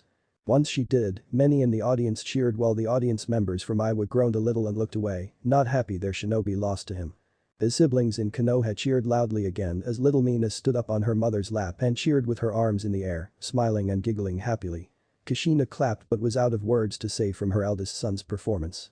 Kuretsuchi lay on the ground. She knew her grandfather would no doubt give her a telling off for losing, which made her groan. How was I supposed to know how good he was? She thought before she felt a relaxing feeling spread through her back that felt nice and cool. She looked over to see Naruto with his hand on her back with his hands glowing green. "What are you doing?" she asked, furrowing her brow at him. "What does it look like I am doing?" "I'm healing you of course," he said, surprising her. "Why? Why not?" he shrugged. "It won't tire me out if that is what you were thinking. I have a lot of chakra. More than both my parents put together when they were my age." Kuretsuchi did not say anything, but after a few minutes felt the pain lessen before the medics took over and put her on a gurney. As they took her back she looked over to see Naruto walking back to the fighter box. When she did, their two eyes met and for just a moment they both thought about how pretty the other's eyes were. Naruto walked back to the box to find Itachi standing there looking towards him. "I guess it's just us left now. Are you going to give me your best, Naruto?" Itachi asked as he leaned against the wall. Naruto grinned. "As long as you give me your best then I will give you mine. Then we are in agreement," as the two stand there catching their breath and letting themselves get small rests before they go out onto the field. Page box. "So it's another Konoha-filled finals. There is a surprise," said as he leaned back and put his head in his hand as he lounged lazily. "Yes, though my granddaughter put up a good fight, I guess it just was not enough. We will have to up her training," he said to the big man next to him who nodded silently as he looked down towards the field. The Kazekage turned to Minato. "I did not know Tsunade had taken on an apprentice, let alone taught someone the secret to her super strength. You look just as surprised as everyone else did. I take it you did not know." Inwardly Minato was more surprised at what his son had managed to do and knew that once they were back in Konoha, he needed to speak with Naruto and Tsunade, outwardly though he was playing it cool. "I guess my son has the art of deception down, since he surprised all of us," he said as the Kazekage nodded while Minato looked back at Kakashi, who was no doubt surprised as well. "Konoha. Kushina, you never told us Naruto was so developed in his shinobi skills. By his performance I would say he should have been made long ago," Yoshino said as her son Shikamaru slept just in the seat beside her. The other mothers had all said the same thing, none had known that Naruto was at his current level. He even surprised them when he healed Kuretsuchi, since everyone else would have just walked and left here. Kushina started but never continued. She did not know what to say as her eyes were just fixed on the screen where her son was. Her children were all sitting by her feet now with Mina sitting on Mito as the sisters played together while Aiji was with little Kiba and Yuzuka. "Neri-chan," she whispered as her bottom lip trembled. "Stadium." Makoto waited with bated breath as she waited for her son and her student to walk out on the field, not entirely sure who she wanted to win. She did not want to play favorites, yet her mother wanted her boy to win it, even though she did not mind which of the two won in the end. Fugaku meanwhile sat with a stoic expression, along with many of the other members of the Uchiha clan. She did not need to guess who he wanted to win. He had told Itachi before they left for Suna that he was to win at all costs, so that he could show everyone why the Uchiha clan was to be respected and feared. Itachi had said nothing and had just nodded. Tsunade, Hiruzen and Shizune meanwhile sat little nervously knowing this would be the fight Naruto would have most trouble with. Fighting against a Sharingan was difficult on many levels, and one had to try and not look them in the eye. If they did then it was all over. They had taught him all he knew, and now it was time for him to put it to the real test. Everyone chatted silently as Pakura looked up to the cage box and saw the nod from the Kazekage, indicating the 10-minute break was over. The final match of the Chunin exams are about to begin. Would Naruto Uzumaki Namikaze and Itachi Uchiha come onto the field? she said as cheers immediately began to sound out through the stadium. Both boys walked onto the field and stood in the center before they turned to face one another.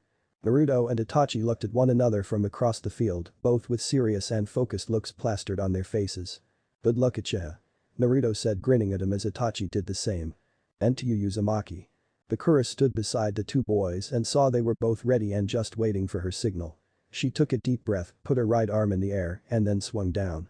"Hajime," Bakura called out as the match began, though many were surprised when neither of the boys moved an inch. "Mama, why are they not moving?" Ria asked from Makoto's lap as she pouted that nothing was happening in front of her. "Neither one is moving. They're waiting for the others to make one tiny slip up so they can take advantage of it," Shizune said as Swan and Hiruzen nodded with a similar thought. All the cages sat in the box waiting for one of them to make a move, being very patient and knowing what they were doing. The bodyguards were all doing the same. And after a few minutes they finally moved. Both boys had a finger flinch at the same time, and the other now tried to use that as an invite to attack. Both Naruto and Itachi threw a kunai at one another which only met in the middle and made a loud clang sound out through the arena. The two boys pushed off from the ground and went forward and met each other in the middle as they began a taijutsu battle.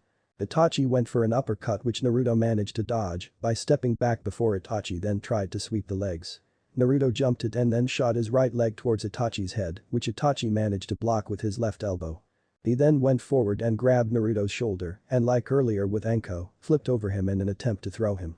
Naruto however when he was thrown somersaulted through the air and made a cage bunshin behind him, which threw him back forward and shoulder barged Itachi, which made the Uchiha take a few steps back. Itachi narrowed his eyes and his Sharingan appeared. When they did, Naruto immediately averted his eyes and began looking anywhere else but his eyes. "Your Sharingan doesn't scare me, Itachi. As long as I don't look you in the eye then you can't put it on me," Naruto said.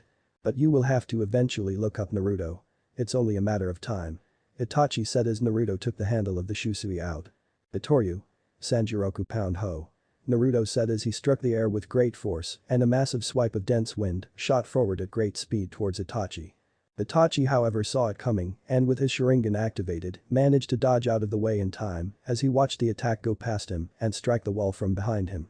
When it struck the giant wall split in half with a very deep slash now embedded in the concrete. Itachi did not let Naruto have another chance to attack him. "Kaiten. Gakakyu no Jutsu," he called as fire shot forward and towards Naruto. In retaliation Naruto gripped Shusui and swung it with great force as he sent another great slash like he had just used towards the fireball. When they met a small explosion went off which got a plume of smoke to form.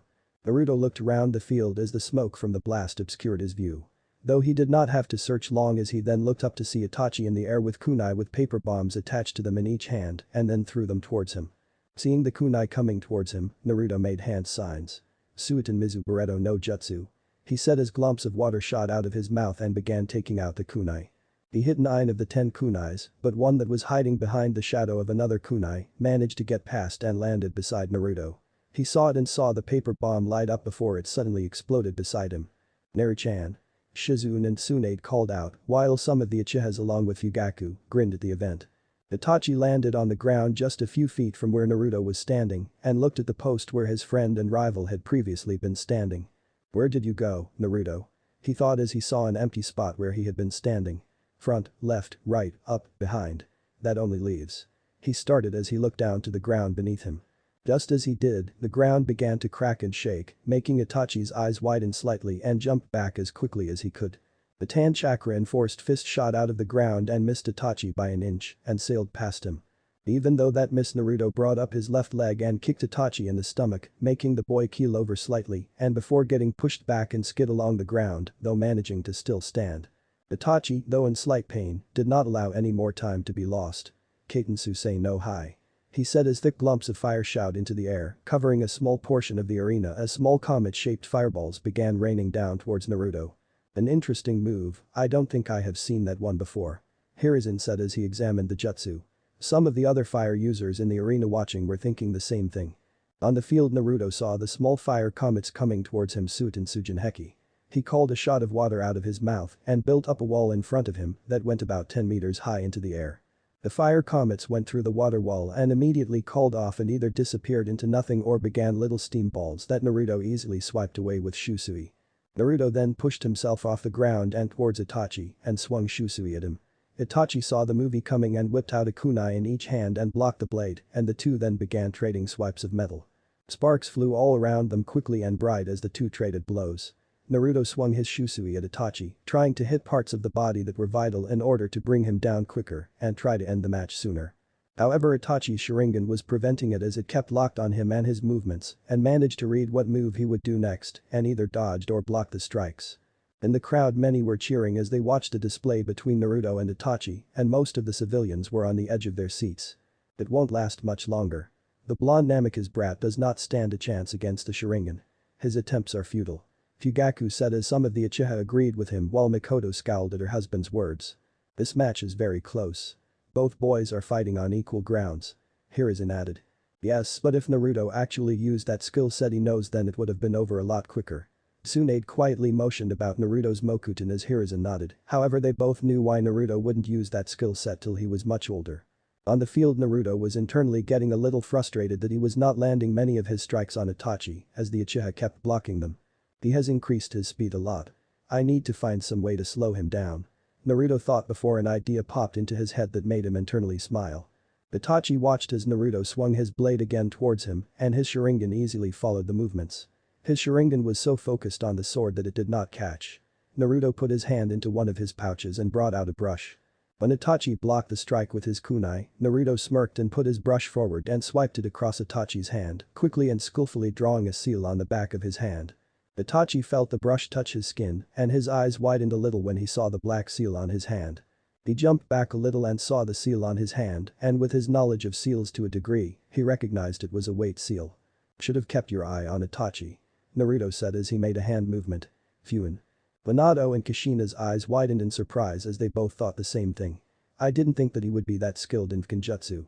We need to figure out how he got so strong. I can't even remember teaching him any of what he is using. As soon as he did that, Itachi's left hand dropped to the ground like a heavy weight and went down to one knee. He tried to stand up, but there was just too much weight pressing down on his hand. He sighed and looked towards Naruto. That was a good move, Naruto, but you forgot one thing. Naruto raised an eyebrow. You looked in my eyes. He said as everything around Naruto suddenly began to distort and the sky became a light purple and he saw everyone in the stands disappear. Itachi, who was in front of him, was now gone. When did I look in his eyes? He thought as he went over what happened and realized it must have been when he added the seal to Itachi's hand. His eyes must have caught mine when I was adding the seal. I have to get out of this as quickly as I can. He thought as he began cutting off his chakra through his body. I need to release a large burst of chakra in order to release them. So that is what he did as he began storing up chakra from his body and to be ready to release a large burst of it and be released. He had plenty of chakra left, but after the long day he could feel his body and his muscles aching as the day began to take its toll on him. You're a failure. A voice suddenly said from next to him as he turned beside him to see his dad standing there scowling at him. You're a failure of a shinobi. We didn't bother teaching you because I know you were not worth the effort. You could never be the child I always wanted to raise. Naruto widened his eyes a little at that, but he looked forward. This is not real. It's just an illusion. He said as he suddenly felt some kind of strike hit his face. He looked forward to seeing Kushina now standing in front of him with her palm outstretched. I pushed you away because I did not want you anymore. Why would you want me when I have 3 perfect little children that I can love and spoil? I never wanted you to begin with, she said as she glared at him. This is not real. He continued to say to himself as he stored up more chakra to release. From behind him he then felt a strike hit him and saw sticking out of him. It was Shizune, Swan and Hiruzen all standing there with Shizune's hand stretched, showing she had thrown them. Why did we train you? You're just a waste of our time, they said together. Then from all around him other people began to appear. Mikoto, Anko, Mina, Mito, Iji, Kakashi and Jiraiya all stood there glaring towards him, all circling around him, all saying the same thing. This is not real, this is not real. He kept saying to himself, not noticing that while he focused on what they were saying, he was storing more chakra than necessary. The people around him got closer and got louder as all he could hear were their words, and he shook his head furiously. Shut up. He shouted as he unleashed the chakra he had stored up and that shot out from all around him. The illusion around him flickered before it faded away and the crowds and Itachi came back into view. His chakra continued to burst around and caused large cracks to form in the ground as well as rubble to get swept away from how powerful it was. Many in the audience were left speechless, his father included, at how much chakra he had and how powerful it was. What did he do? Tsunade scowled a little and looked at Naruto in worry as she watched him drop to one knee and panted. No doubt the large amount of chakra he unleashed sapped him of his energy and chakra. Naruto has that much chakra. Minato thought, leaning forward in his seat. That is almost double the amount Kushina had when she was that age. Just how much chakra does Naruto have? Naruto panted and looked at Itachi, who had finally broken the weight seal on his hand but looked as ragged and exhausted as he did. The days have been long and hard on both of them. I'm kicking your ass big time for that, he said as Itachi looked at him a little sorry. I don't have much chakra left, and by the looks of things neither do you. So how about we finish this with one last move? Winner takes all. Itachi offered. One move? Naruto asked, raising an eyebrow as his mouth flickered in a tin grin. I'm game. Perfect way to get you back from that illusion, he said as they took a few steps further away from one another. Everyone in the stadium watched as Itachi did a few hand signs and then stuck hand in front of him. His chakra appeared in his left hand before the chakra suddenly set on fire. He then put it to the side and the fire then spread around his hand and up just past his wrist. The shape of the fire went to a spear shape. Many again looked at it in fascination, Ichiha's included. Not even Mikoto had seen her son use that move before, and he had not used that move before in one of their sparring and training sessions. Kakashi, who was behind Minato, looked at it in surprise. It's like my Raikiri, only instead of lightning, it's fire. He is recognized as a genius. It should not be that surprising that he made his own version. Minato said as Kakashi nodded while the other Kage all looked in fascination. Wow, that's pretty cool. Naruto said as Itachi ready to shoot forward. But now it's time for my move.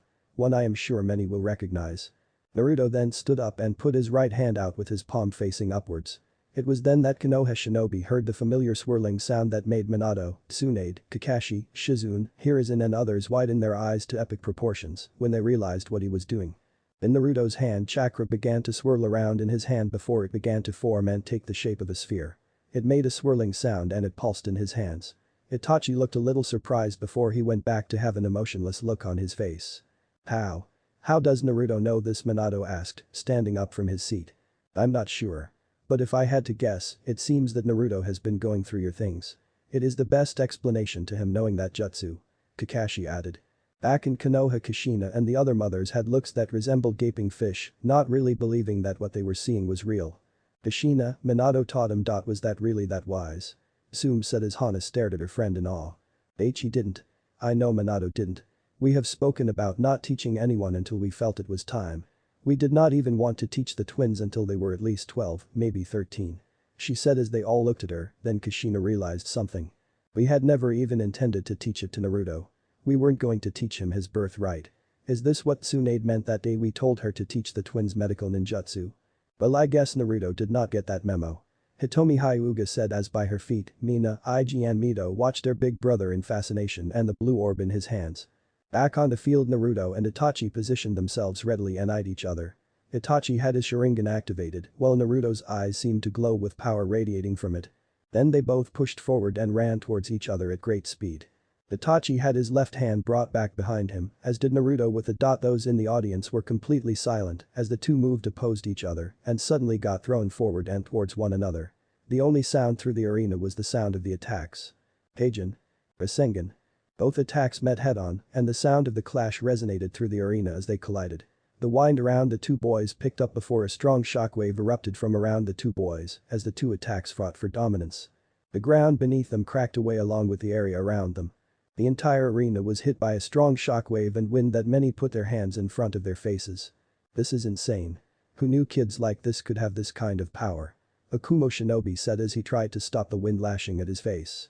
The two attacks continued to fight for dominance as neither Naruto or Itachi let up before they both let out a loud shout and the attacks in the area around them completely exploded and went up in smoke. The explosion knocked many of their seats and others had to use chakra to stay in their seats. Naruto. Itachi. Back in Konoha, Kushina was on her feet as she held her hand to her mouth after seeing her eldest get enveloped by the smoke and dust. Mito, Ig and Mina looked a little confused but had sad looks on their faces and Mina looked ready to cry. Makoto was in a similar situation as she wanted to jump into the stadium and check her son and student were still alive. Sasuke looked down worriedly as did Ria who, like Mina, looked ready to cry. Fugaku looked as stoic as ever. Tsunade and Shizune looked ready to jump down, but Hiruzen planted his hand on their shoulder, muttering that Naruto was okay. In the box all the Kage looked a little wide-eyed at the final attack and Minato looked concerned towards his son who he still could not see.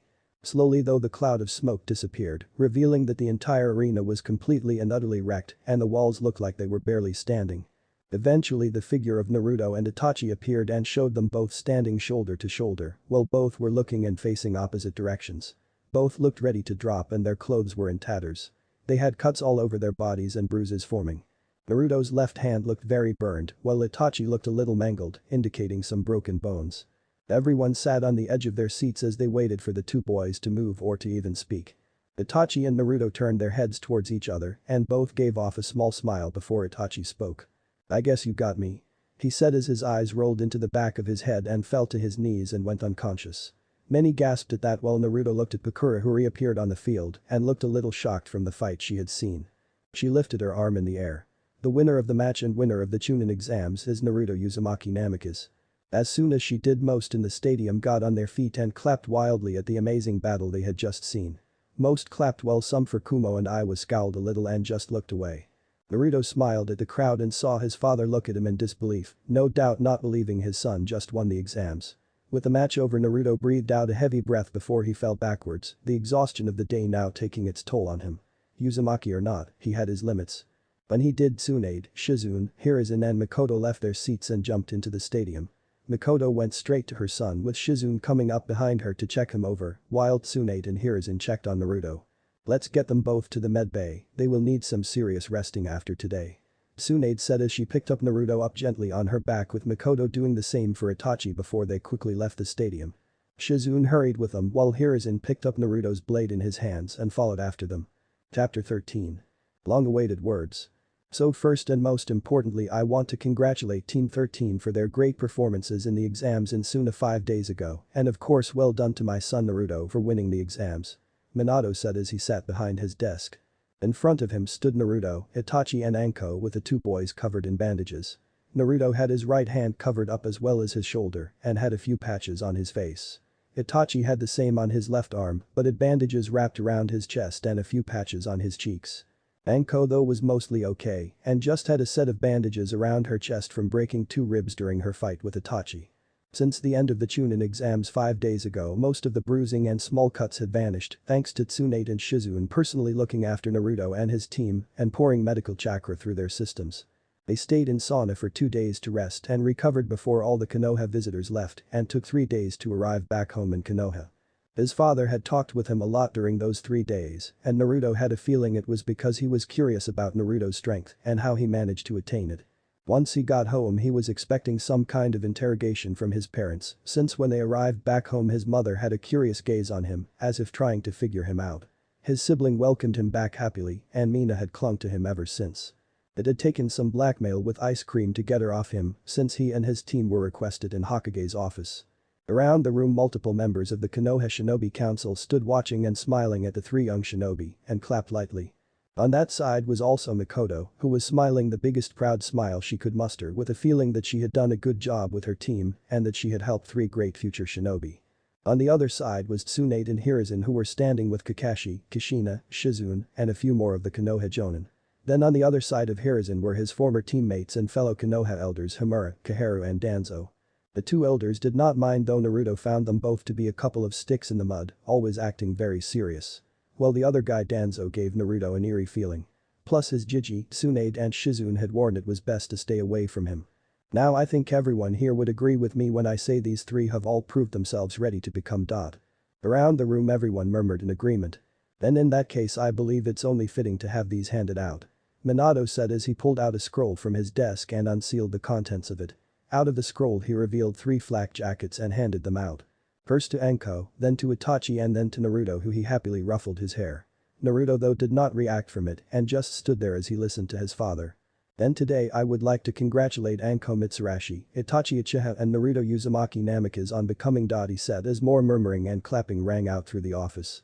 Many of the clan heads stepped forward to congratulate the 3 newly promoted and shook their hands, telling them well done in the exams and how well they thought they all fought. Mikoto eagerly came forward and wrapped all 3 in a big hug, telling them all how proud of them she was and how sad she was now that they were technically not a team anymore. Since her team became, Mikoto decided to return back to being a full-time housewife, since now that her oldest was and proved he was strong and had good friends with him, she wanted to turn her attention to helping her middle and youngest child. Though she would still help the trio train when she could and maybe go on a mission from time to time, her duty now was to help Sasuke and Ria. Though when Makoto had passed Kushina and the other Konoha moms, she smirked at them. "I told you. 1 year and my team became. She said proudly as the other moms nodded that she was telling the truth and had lived up to the expectations that Makoto liked to brag about. Kushina thought, scowled and internally promised that she had to somehow beat her eternal rival. Junin Uzumaki Namikaze now. Hiruzen said as he, Shizune and Tsunade came up to Naruto with Shizune hugging and kissing him on the forehead, with Swan also doing the same thing. "You have come far since we began teaching that little 5-year-old who wanted to learn to be a ninja. It feels like only yesterday that I found you in the park trying to read that book on chakra," Shizune added. Naruto smiled as he hugged his older sister. "I never did, thank you for helping me with that." Shizune smiled and settled her head on top of his. "And you never have to. Well, now that the exams are over, it means we can get back to training. Don't think because you're now that we have nothing left to teach you. Because we all have heaps loads to drill into that hard noggin of yours," Swan said as she tapped his head. "But because I would have it no other way," he said as Swan grinned down at him. Around them the heads of Konoha began to pile out with the elders of the village following after them, as well as some of the shinobi. Kakashi and Shizune followed on out, along with Itachi, Mikoto and Anko behind them. Naruto and Swan were about to leave too, but their leave was cut short. "Naruto, Swan, I was hoping the two of you could remain here for a moment," Minato said as he sat back in his seat with Kushina at his side. Kakashi nodded to Minato as he shunshined away while Jiraiya was out of the village.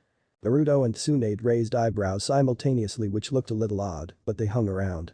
Makoto, Itachi and Anko looked back in surprise, but after Naruto nodded to them they left. They did the same with Shizune and Hiruzen, who were surprised at the action. Naruto stood in front of his parents, who eyed him curiously, while Tsunade stood a little to the side. "Is there something wrong?" Naruto asked his parents as they continued to gaze at him. "No, there is nothing wrong," Kushina answered, taking a step forward and looking at her son. "But we have some questions we need answering. Naruto, well, you showed great promise in the exams, myself and your mother were surprised at just how far along you were in your studies, and we both noticed you use jutsus that were in our library, with it being the most noticeable. Can you please tell us why we had no knowledge of this?"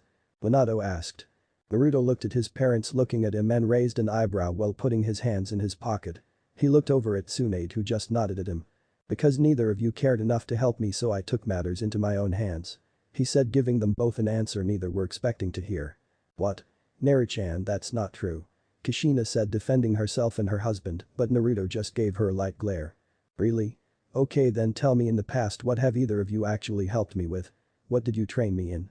he asked and watched their reactions closely. Both looked ready to speak, but suddenly stopped and then had a thinking look appear on their faces. Kushina bit her lip as she thought while Minato looked up at the ceiling, as if both were trying to avoid their son's glare. "What did we teach him?" Both thoughts. Minato then had a pleased look on his face. "Well, we helped you with yours. I know we helped you with that," he said, but both parents were a little taken back when Tsunade scoffed from her spot. "No, you didn't. Gigi helped me with my. All you did was give me a book on level 1 when I was 6. The rest Gigi taught me, or I taught myself." Kushina looked ready to say something, but held it back and realized he was right. "What level are you at?" Minato asked rather delicately as Kushina leaned in. "I'm just starting level 5. He said plainly as his parents looked surprised at the answer. "Level 5? I only started level 5 when I was 13. Kushina thought while Minato was in the same boat. "Neither of you helped me with anything, nor did Kakashi and that pervert of a Sanin Jiraiya," he said, which surprised Minato and Kushina since he normally called Jiraiya Uncle Jiraiya, or when he was very little Grandpa. They guessed he grew out of it. "Shizune Ni-chan helped me with my chakra control and taught me the uses of poisons and some medical ninjutsu. Tsunade sensei taught taijutsu with Gai sensei and conditioning my body, while Gigi taught me ninjutsu and. Nowhere in the last 6 years did either of you actually help me. As for the jutsu I took from your library, yes, but I made my own copies of the scrolls and then put the originals back. And the Naruto was an A-rank jutsu, and a dangerous one at that, and one enemies would love to get a hold of. Well, I needed some kind of ace in the hole for the exams. I am grateful for learning the super strength from Tsunade sensei, but I needed a last resort card. Something no one would see coming. Deception is part of being a shinobi after all." Kushina then spoke. "Naruto, how long did it take you to master this?" she asked, since she knew it took Minato around 3 years to create and Jiraiya and Kakashi spent months learning it. Naruto just looked at her. "I got the basics down in a week, then refined it during the month," he said, leaving both parents gobsmacked. Now both parents, including Tsunade, looked at him in shock. 1 week to learn was unheard of. In fact it bordered on the downright impossible. Minato, Jiraiya and Kakashi, three of Konoha's best shinobi, had been outshined by the newly made Dot. "Naruto, if you wanted to learn so badly then I would have shown you how to," he said, but Naruto looked away. "If I had asked you all you would have done was brush me off as always and told me you were too busy or that you needed to help the twins." Minato looked down as he began to see that Naruto might have been right when Kushina looked at her son sadly with concerned eyes. "We would have trained you if you had asked us about Naru-chan. I don't remember you asking for much help," she said and both saw Naruto look at her in disbelief at the question. "Ask you? Ask you," he shouted at them as Tsunade shook her head. "You are my parents. I shouldn't have to ask you. For the first 4 years that I trained to be a shinobi, all I ever did was ask you to help me and train me. But every time you brushed me off for the twins. You pushed me aside like I didn't even matter and Ig and Mito got everything. I understand for the first year or two since they were babies and needed the added attention, but neither of you ever even tried. It was Mito this, Ig that. And then Mina was born and then things got even worse. Now I don't hate my siblings, far from it I love each of them very dearly. But do you know how hard it was seeing you spend so much time with them and having no time ever for me for almost 6 years straight? You were supposed to be my parents and you let me down because you favored your other children over your oldest when you should have treated them equally." After his rant was finished he wiped away a stray tear that went down his face and turned around and left the office, leaving two very stunned parents behind. Tsunade, still with her back leaning against a wall, sighed. "I hope you realize the damage you have caused to him," she said, finally speaking up and drawing the attention of the stunned blonde and Reed. Neither said anything at first, they just sat there playing over what Naruto had said to them, as if trying to figure out what they just saw and heard actually happened. Minato struggled with his wording as he spoke. "That. What Naruto said. I was not true was it? I mean did we favor the others more so than with Naruto? I just don't know what to make of this," he said still struggling with what he just saw and heard. Kushina shook her head defiantly. "It can't have been true. We would not favor our younger children over our eldest. I know it. It has to be some kind of mistake. Naruto. He is just confused and he is tired, that's all. He needs his rest, the exams are taxing on him." Tsunade narrowed her eyes and walked over to the pair and stood a little in front of Kushina. When she did a loud slap echoed through the office and Kushina went stumbling back and dropped to the ground. Kushina held her cheek as a red mark began to show and it began to sting. Minato got up and went to his wife. When he did Tsunade stood over the two of them glaring down at them with her hazel eyes making both feel rather small. "You both really don't see the damage the two of you have been doing to him do you? Just because you two idiots have not seen it does not mean no one else has seen it," she said, surprising both of them. "I have seen you ignore Naruto for the good part of the last 3 years. The last few years were not as bad, but it still happened. I noticed it, Sarutobi-sensei noticed it, Shizune, Mikoto, hell even Mikoto's kids and Naruto's friends saw it. I wouldn't be surprised if other shinobi or even civilians began to see it. If that's true then why did no one say anything?" Minato asked a little angrily but backed down at the glare Tsunade was giving him. "No one said anything because Naruto asked us not to. He got in his head that you would finally see what you were doing and that you would finally start paying attention to him, yet you never did. In fact it got worse to the point that he even started feeling like he was a stranger in his own home." By now the down Kushina was doing her best to stay together but it was evident in her eyes that she wanted to start crying. All he ever wanted was for the two of you to notice him, to teach him how to be a shinobi like all the other parents in the village and the other villages do. You two are supposed to be two of the village's best, you are supposed to be setting an example for the younger generations, and you are supposed to look after this village. Tsunade's glare intensified and picked them both up by their collars and brought them close to her face. How are you supposed to do that when you can't even see when your oldest child is in pain? Whether you want to admit it or not, you two have failed Naruto. She then dropped them to the ground and walked out and slammed the door behind her. As she left Kushina and Minato just sat on the ground with emotionless faces as Tsunade's words began to hit them as Minato's eyes widened in shock while Kushina put her hand to her mouth, muffling the sound of her sobs. Home. Naruto didn't stop as he arrived at his home and went up the stairs, not listening to the sounds of his siblings welcoming him home.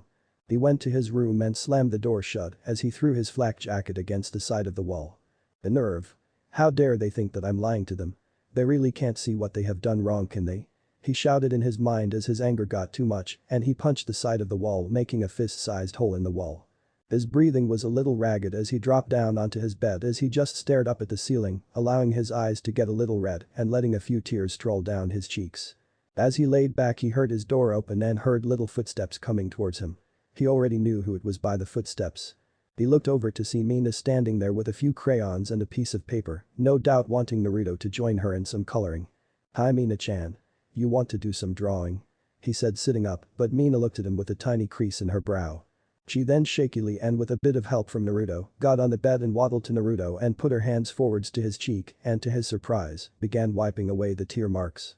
"No cry," she said squeakily as Naruto gave her a little smile and put her in his lap, making her giggle a little. "I wonder how much you understand Mina-chan," he thought as he put the piece of paper on his bed and took the blue crayon from Mina to her delight and together began drawing pictures on the paper together. When Minato and a still teary-eyed Kushina came home they had tried to speak with him, but Naruto quickly left the house and made his way to Hirazen's, where he planned on spending his dinner and evening, not being able to look at his parents right now. A month later. Naruto strapped his sword to the side of his hip as he began making his way out of his room and to the training field where he would be meeting up with Itachi and Anko to get some morning sparring done. It was early morning so the only person who was up was Minato who had already embarked to his office while Kushina was still asleep as was his siblings since it was a Saturday. The month had been awkward to say the least. Minato and Kushina had tried to speak with him but Naruto just had nothing he wanted to say to them. Kushina had made more attempts than Minato since everyone knew that before the twins and Mito were born, Naruto and Kushina had a very close bond to one another and it was rare not to be seen together. To her, what she had done to her eldest child was unforgivable and she was going to make it up to him somehow. As he was about to open the door he heard light footsteps behind him and turned to see Mito standing there rubbing her eyes. "Ani-chan, where are you going?" she asked, gazing up at him curiously. "I'm going to train with a few friends." He started simple and Mito's face had a delighted look on it. "Let me go with you, please?" she asked looking at him with her big round blue eyes and gave him a puppy dog look. Naruto could feel himself breaking as she stared at him. "Please?" she asked again to make her lip quiver a little before Naruto sighed. "You have 5 minutes to get dressed," he said as she squealed a little before jumping up and giving him a sloppy kiss on the cheek before she ran upstairs. Naruto went into the kitchen and left a note behind telling Kushina when she woke up that Mito was with him and that she would be back by lunch. A few minutes later Mito came rushing down the stairs in her day clothes with her hair tied up in a little ponytail and the two set out. As they walked Mito grabbed a hold of Naruto's hand making him raise an eyebrow, but he smiled as she hummed a little song and kicked her feet as they walked. After about 20 minutes of walking they arrived at their training ground to see Anko already sparring with Itachi. The purple-haired girl was annoyed that she missed out on her teammates' battle, but had sworn that eventually she would train until she was up their level and could stand beside them. As they fought, Mito looked starstruck as she watched them, and her presence eventually went noticed when Anko and Itachi stopped their sparring. They both headed over with Anko smiling towards Mito.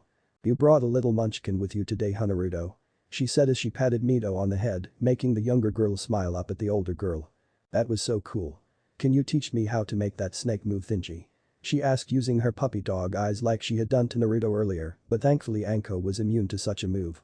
"Maybe when you're an older munchkin," she said making Mito pout. Itachi and Anko looked at him and he explained why she was with him today. Both patted him on the shoulder. "Ria-chan does the same with me." He understood the situation while Anko rolled her eyes. For the next few hours the trio trained and sparred with one another while Mito sat safely away a good distance with wide eyes and a big happy smile as she watched them. The three older kids sparred one-on-one with the other sitting with Mito and talked with her and answered any questions she had on some of their moves or techniques. For a lot of it, it was Naruto sparring with Itachi and Anko would point little things out to Mito, who was paying close attention to the older girl. During their small breaks when Mito asked if they could show her how to do one of their techniques, they thought about it and figured there was no harm in it. She had not unlocked her chakra yet so they focused on her kunai throwing. Itachi and Naruto helped her with her aim, while Anko helped with the speed she threw them at. Since they only had metal kunai on them, Naruto made sure the end was blunt and that he was always within a close distance to his little sister. "Oni-chan, can I see your sword please?" she asked as she eyed Naruto's blade in his right hand. Naruto raised an eyebrow at the request, but he thought there was no harm in it. He unsheathed his blade and Mito got a little closer as she looked it over with big excited eyes. She went to touch the tip but Naruto quickly placed his hand over her. "No Mito-chan. It's very sharp and you might cut yourself," he said as Mito nodded, but the message obviously did not go through quite enough when she had an excited look appear on her face and grabbed one of the kunais on the floor but picked it up at the sharp end. She gasped a little as she held her hand and gave a small wail and a cry. Naruto dropped his blade next to him and took Mito's hand as he gave her a reprimanding look. "Mito-chan, I told you, you need to be careful and not pick any of them up without asking one of us first," He said it softly. "I'm sorry, I didn't mean to." She wailed out as she sniffled. Anko came up behind her and gave her a hug from behind.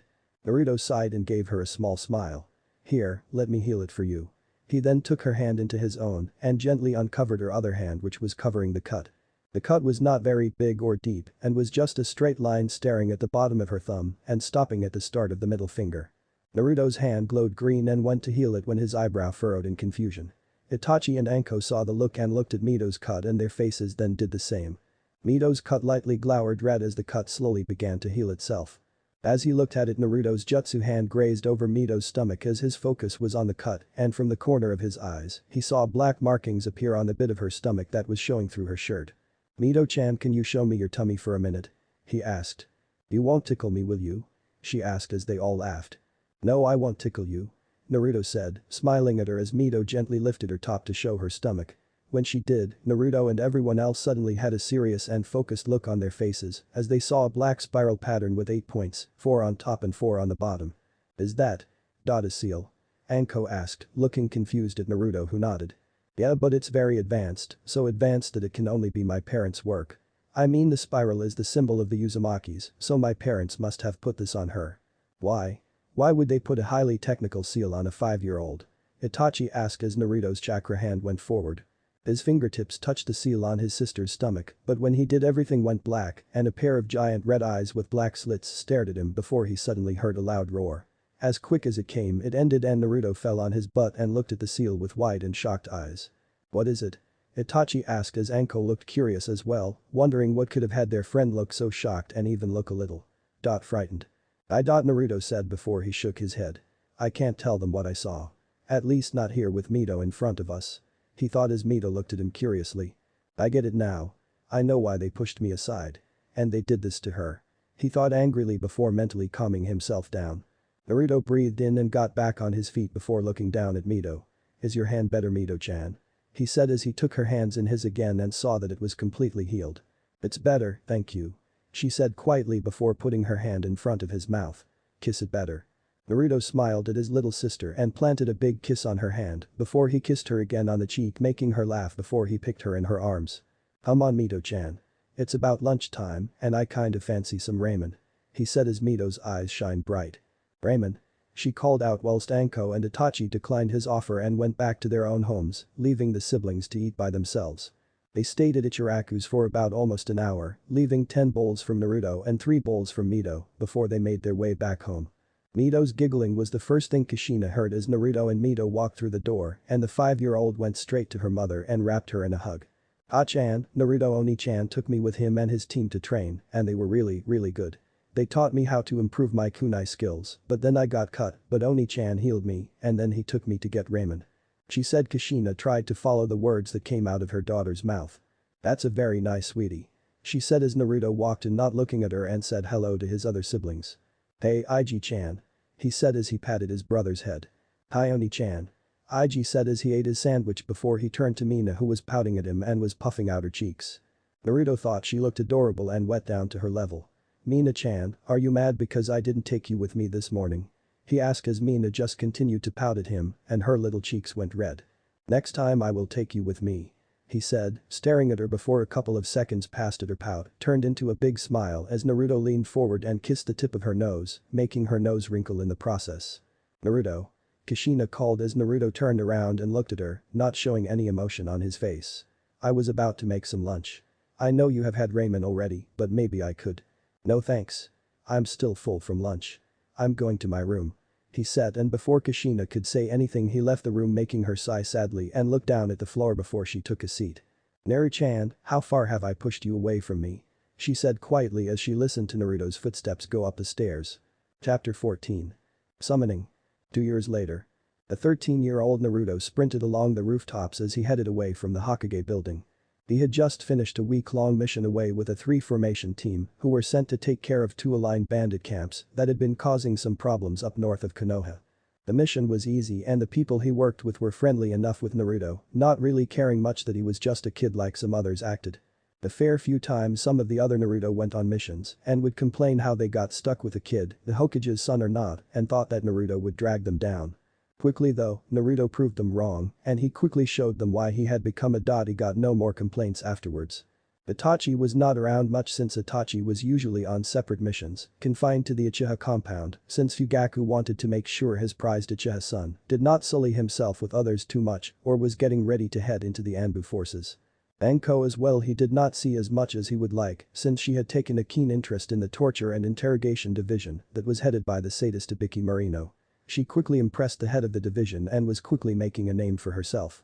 Though they did go on a few missions from time to time, it was not as many as he would have liked since they were his original teammates. Though one good thing that he was looking forward to was that the trio were beginning to decide to move out of their current homes and move in together. The three had done mission after mission to afford a nice 3-bedroom apartment where they could live together since Anko wanted to have some company and not live on her own so much anymore. They were putting what money they could spare to one side, which would help pay for a nice decent place for them. Most of their money went into their training equipment, new clothing etc. While Naruto and Itachi wanted their space from their family since Fugaku and some of other clan members of the Uchiha clan were pushing Itachi down a path he did not want while Naruto felt suffocated by his parents. They figured they would look around for a year before settling with a place that the three of them made. Since the big confrontation after the exams 2 years ago, Minato and Kushina had done everything to try and make it up to Naruto, but the blonde boy was just not interested. They were doing it out of pity, and pity was the last thing he ever wanted from them. After seeing Naruto in the exams they wanted to find out just how strong he was and how he got so strong in such a short time. Both were gobsmacked when they were told from people like Tsunade, Mikoto and Hiruzen that Naruto was truly a prodigy and a genius of both natural talent and of hard work. Their son had been a once-in-a-lifetime genius and prodigy alongside Itachi Uchiha and neither had even noticed. Since then both wanted to help Naruto in his training, but it never went very well. Minato constantly asked him whether he wanted help with his Fuinjutsu and each time Naruto rebuffed him saying he was fine on his own and that he could handle it. He never saw the sad and sorry look Minato would give his distant son. Kushina however was the worst. Since that day, she had tried to cling to him and bring her baby boy back to her, but Naruto stood away every time. She wanted to help him with Kinjutsu multiple times, but like Minato, she got rebuffed. It had made her sad that her son did not want her help, but then again she realized that it was probably what she deserved. Naruto did not want to be cruel to his parents, he loves them like a child should love his parents, but he just felt let down by them. He had made it this far in becoming a great shinobi, and he would finish it without their help, or at least until he was ready to begin accepting it. Everyone has a goal, and his goal is to surpass his parents. Whether it be in Fuinjutsu or Kinjutsu, he would surpass them. Ha-san, Tu-san. Naruto thought as he jumped across the rooftops before he stopped and saw Yugao, Hana and Hei down below walking in the streets. Smiling he jumped down and landed next to Hana who yelped in surprise before she swatted his arm. Naruto, I told you to stop doing that. She growled while Naruto just laughed and petted her three who were barking for his attention. Hey guys, I missed you too. He said as they licked his hand before his attention went back to the trio. So where are you guys headed? He asked as Yugao answered. To get some food down at the Akimichi barbecue place. Kushina-sensei finished our training an hour ago, but we decided to do some light sparring for an hour. Naruto nodded.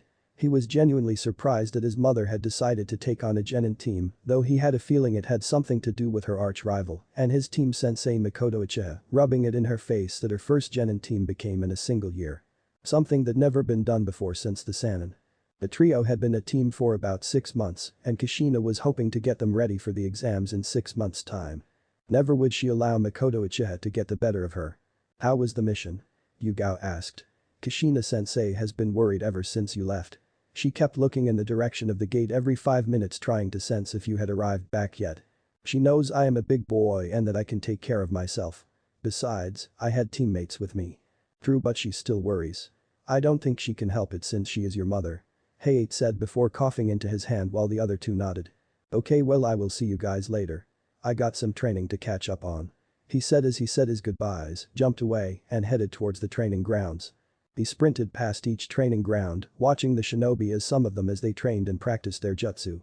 Eventually he wound up at an isolated and far-off training ground that Anko had shown him and quickly fell in love with. Training ground 44, currently known as the Forest of Death.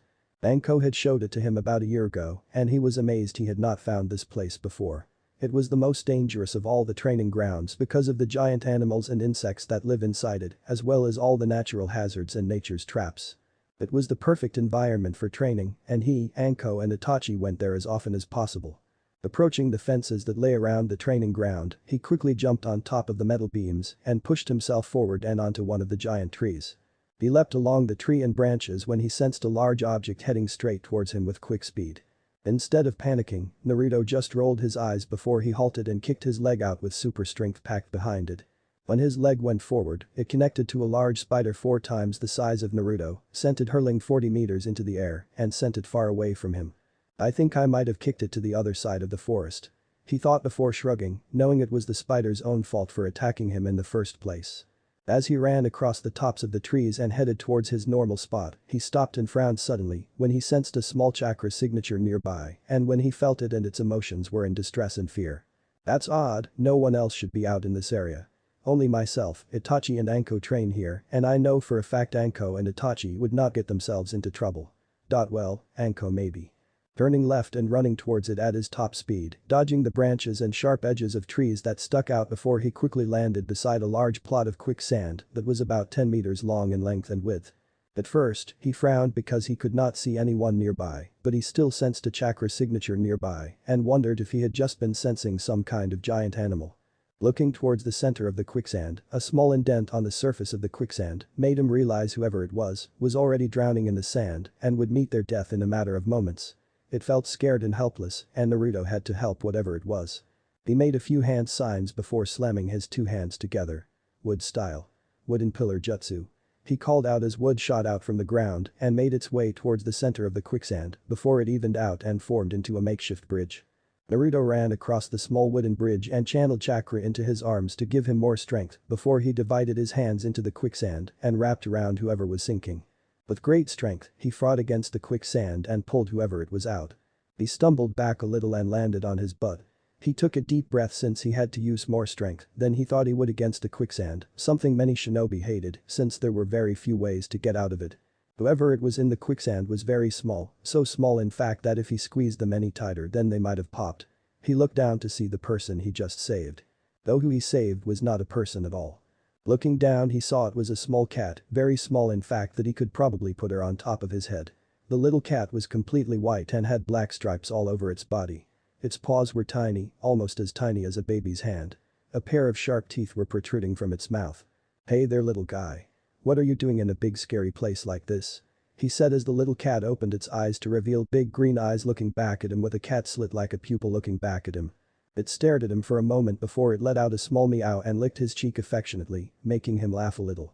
"Haha, that tickles little fella," he said as he patted its head. "Thank you, mister. I thought I was gonna die," the little cat said, making Naruto look at it in surprise. "You talk?" he asked as it bopped its head up and down. "Yeah, of course I talk." "Well, that's pretty cool. I have never met a talking cat before. Talking toads and slugs yes, but never a little cat." He guessed he said something wrong because the little cat began hitting tiny paws against him while it made a facial expression that he guessed was a pout. "I'm not a big dummy cat.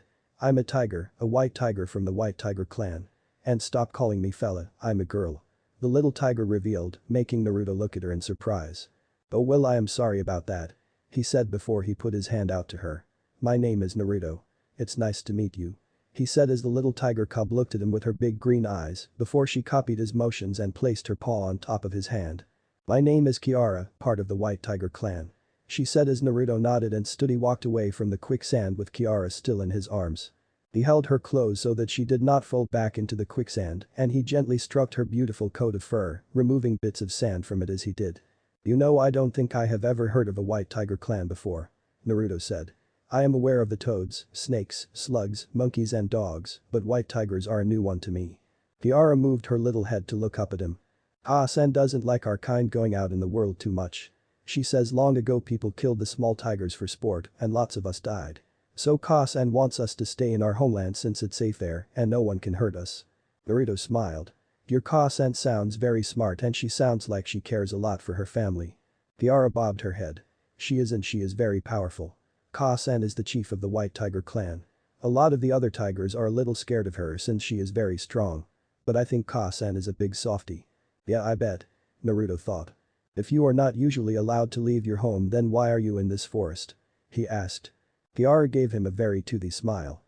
"San says I'm a very curious child and I always want to see what's outside of home. But Ka-san likes it when I'm close by since I am mama's only cub. So she's very protective over you. He said as Kiara nodded. Very, so she might be a little mad that I am out here. She said before she jumped out of Naruto's arms. You should meet her. I think she would like you since you saved me.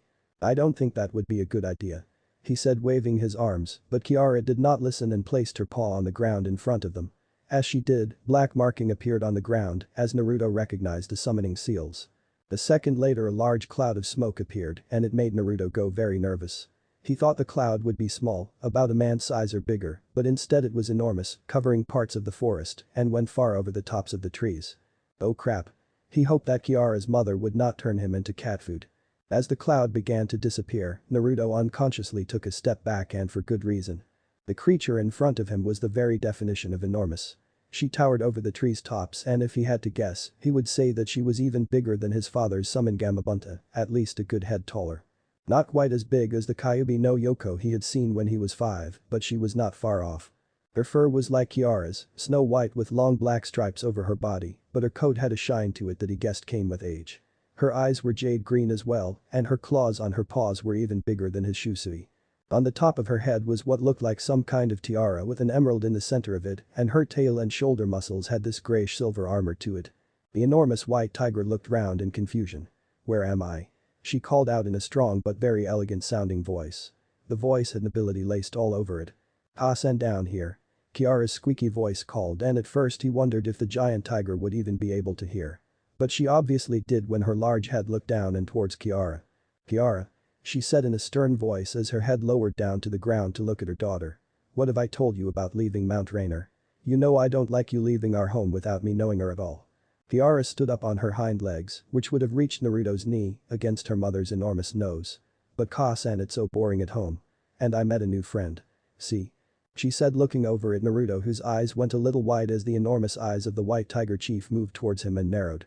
A deep growl came out of her throat that made the area vibrate, and Naruto could feel the hairs on the back of his neck stand up. Did this person hurt you, my little cub? She asked as the mother tiger rose to its full height, making Naruto wonder if anyone else from the village could see the enormous tiger, since he doubted anyone could ever miss her.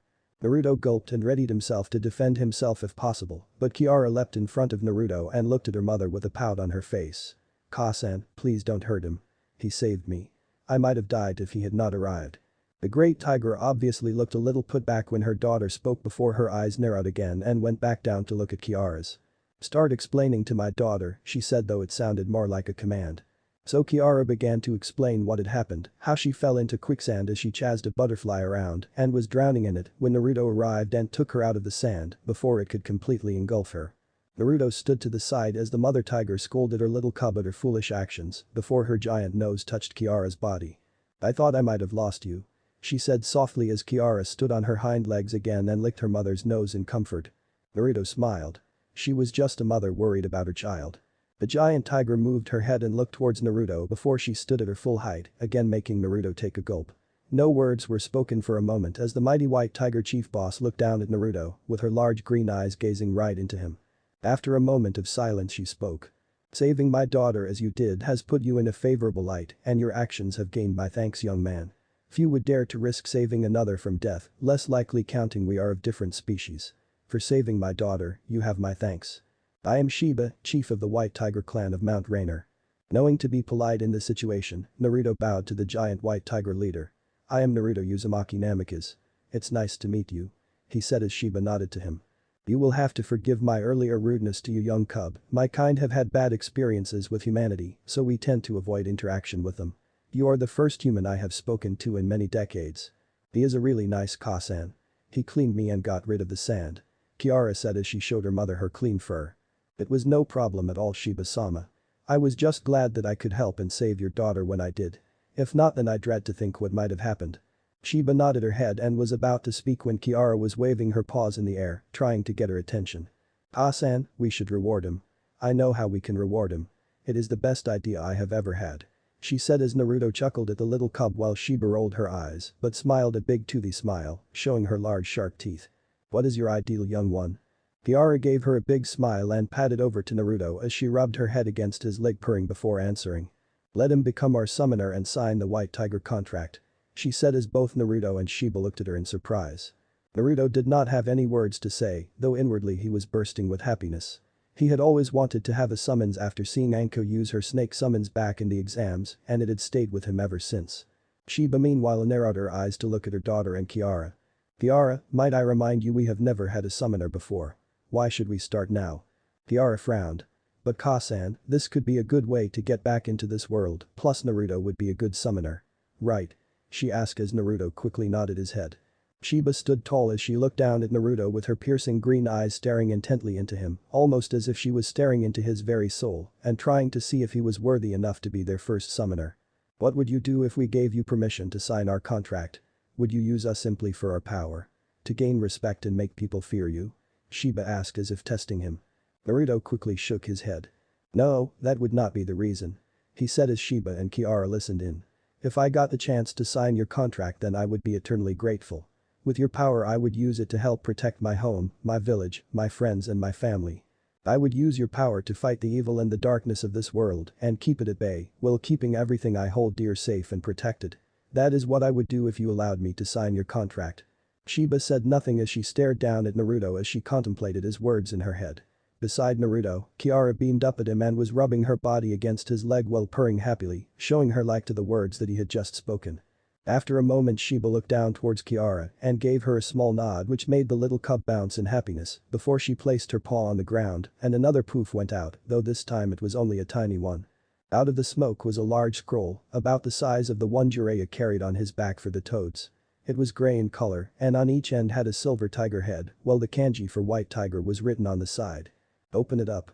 Shiba said to Naruto who quickly nodded and did so.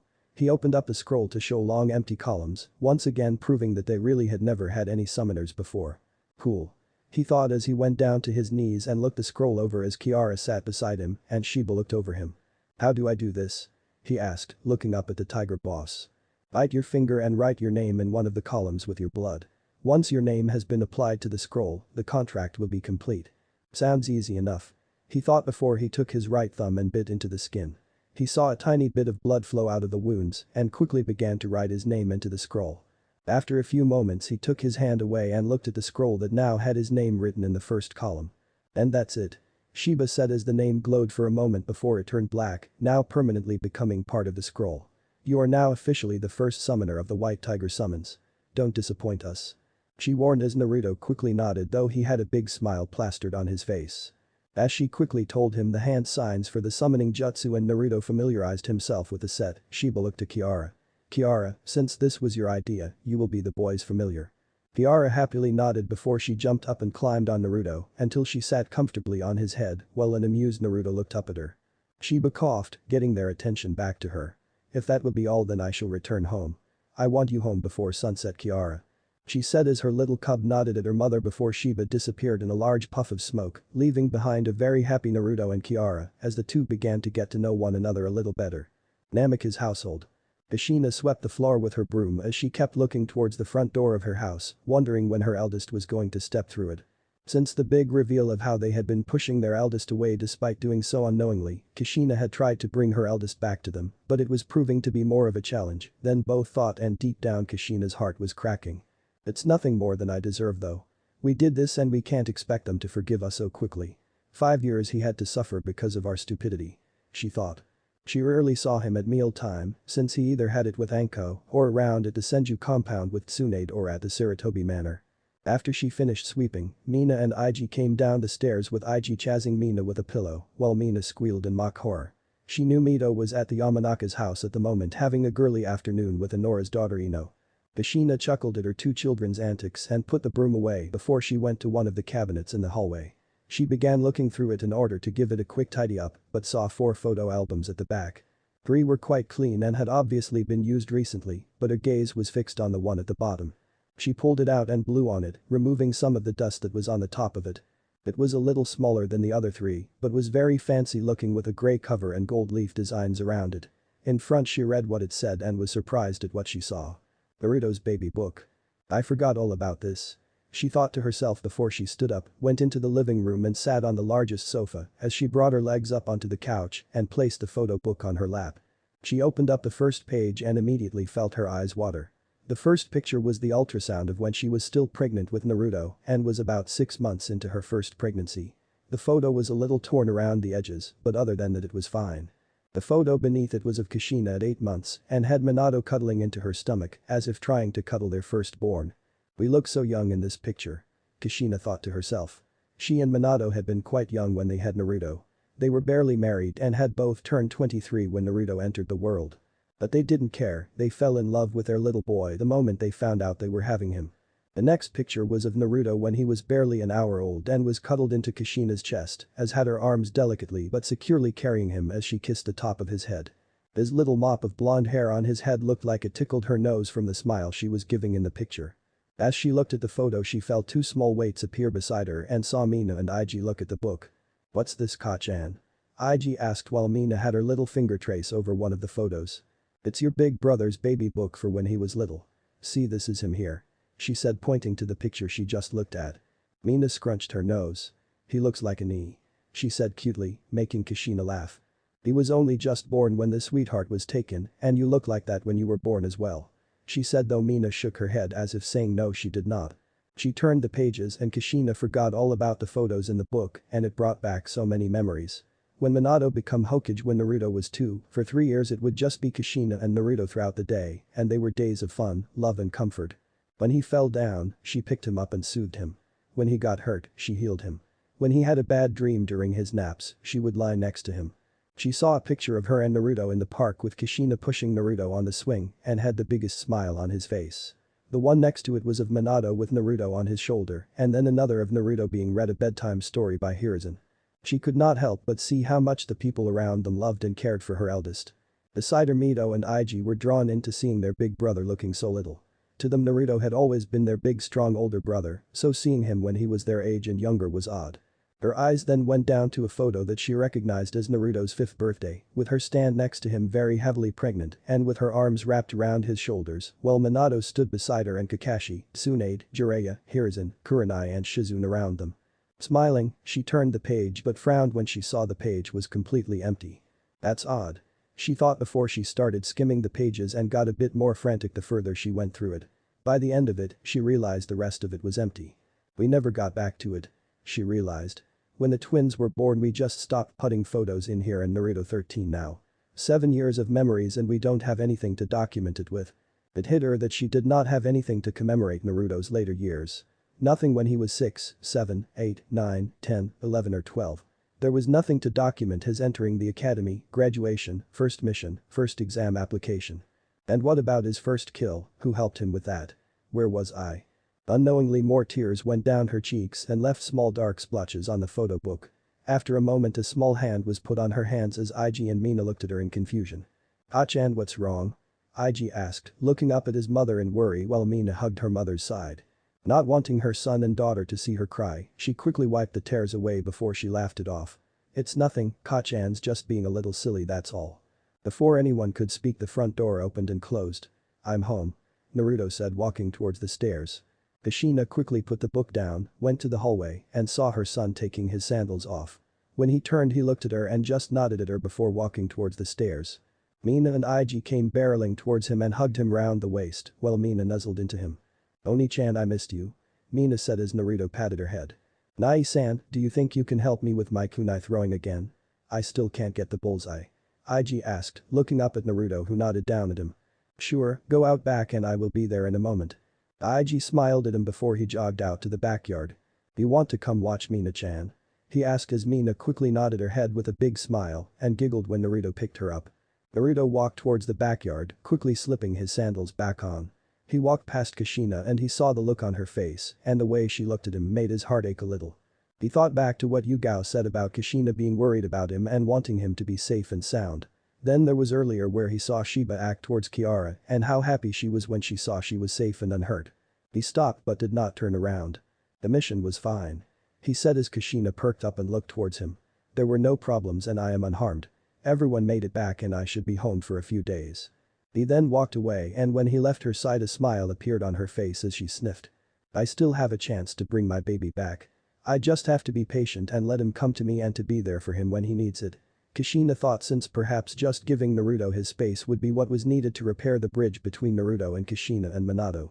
Wiping her eyes, she started dinner as she watched 3 of her children from the kitchen window. Chapter 15. Leaving the nest. Naruto steadily ate his cereal as he watched Mito and Ig argue with one another while Mina was eating her toast and making a mess of it with peanut butter smeared all over her face and cheeks. Kushina was in the kitchen making her own breakfast while Minato had already left for work. It was Saturday and the twins were arguing over who would have the last piece of toast. Both had themselves in a headlock before Naruto picked up a spoon and gave them both a good whack on the top of their heads. Nai-chan. Both moaned as they nursed their heads and pouted at Naruto, who just looked at them with an amused look on his face. If you didn't fight, then I would not have to knock some sense into you. Yeah, no fighting. Mina said as Mito and Ig glared at their little sister while Naruto rustled the top of Mito's hair, which had grown in length now that she was 5. Her hair went down and stopped just past her shoulders and was still a vibrant red just like Kushina's. "Messy girl, aren't you, Mina-chan?" he said as Mina gave him a toothy smile while Kushina appeared beside Mina and wiped her youngest child's face, making Mina wriggle in her seat. While Mina was not looking, he leaned over and took a bite out of her toast. Mina caught him as he took the bite and pouted before she started tapping Naruto on the cheek with her little fingers, an unhappy look plastered on her face. "No, take my toast," she said as Naruto laughed. "Ah-chan, where is Tusan?" Mito asked as she and Ig split the last piece of toast. "He is at the office. He has a meeting with the elders again," she said, making Naruto frown a little as he ate his breakfast. His father and Hiruzen had dozens of meetings with the elders over the last few weeks and it made him curious about what was going on. Never before had they had so many meetings and been so secretive about them since it started. The 2 elders Koharu and Homura he knew a little of since they were his Jiji's teammates and friends, but the other elder he did not know much about. He was called Danzo, and when he saw him on rare occasions, the man just had this uneasy, chilling feeling to him. Like everything he looked at, he was analyzing and studying their worth. His mother and father had told him when he was little that he was to stay away from him. Naruto thought they were being silly, but when he started being taught by Tsunade, Shizune and Hiruzen, they all told him the same thing. Only then did Naruto begin to take that seriously and keep his distance from the man. Not only that, but he felt something odd was going on with Itachi and his family. He rarely saw Mikoto as of late, and when he did she had this jumpy look about her, almost like she was scared of something. When he tried asking Itachi, he would never answer and would divert the conversation somewhere else. Finishing his breakfast and shaking his head as he left the thought for another time, he got up, washed his plate and left the room just as Kushina had sat down to have her own breakfast. He didn't have time to think about that since today was a big day for him, Itachi and Anko. It was the day they were moving into their apartment. After working their butts off for the last year along with her and Itachi being moved up to special Jonin. They would have made Jonin given their spotless records and increasing strength, but the council had all agreed that like the Konoha Academy where they moved up the age of admittance from 6 to 8, they did the same for becoming a Jonin in Anbu. Now the age was 14, which neither Itachi nor Naruto minded since it meant they only had to wait 1 more year. Anko was not quite ready though, but they knew within the year she would work her butt off and try and match them.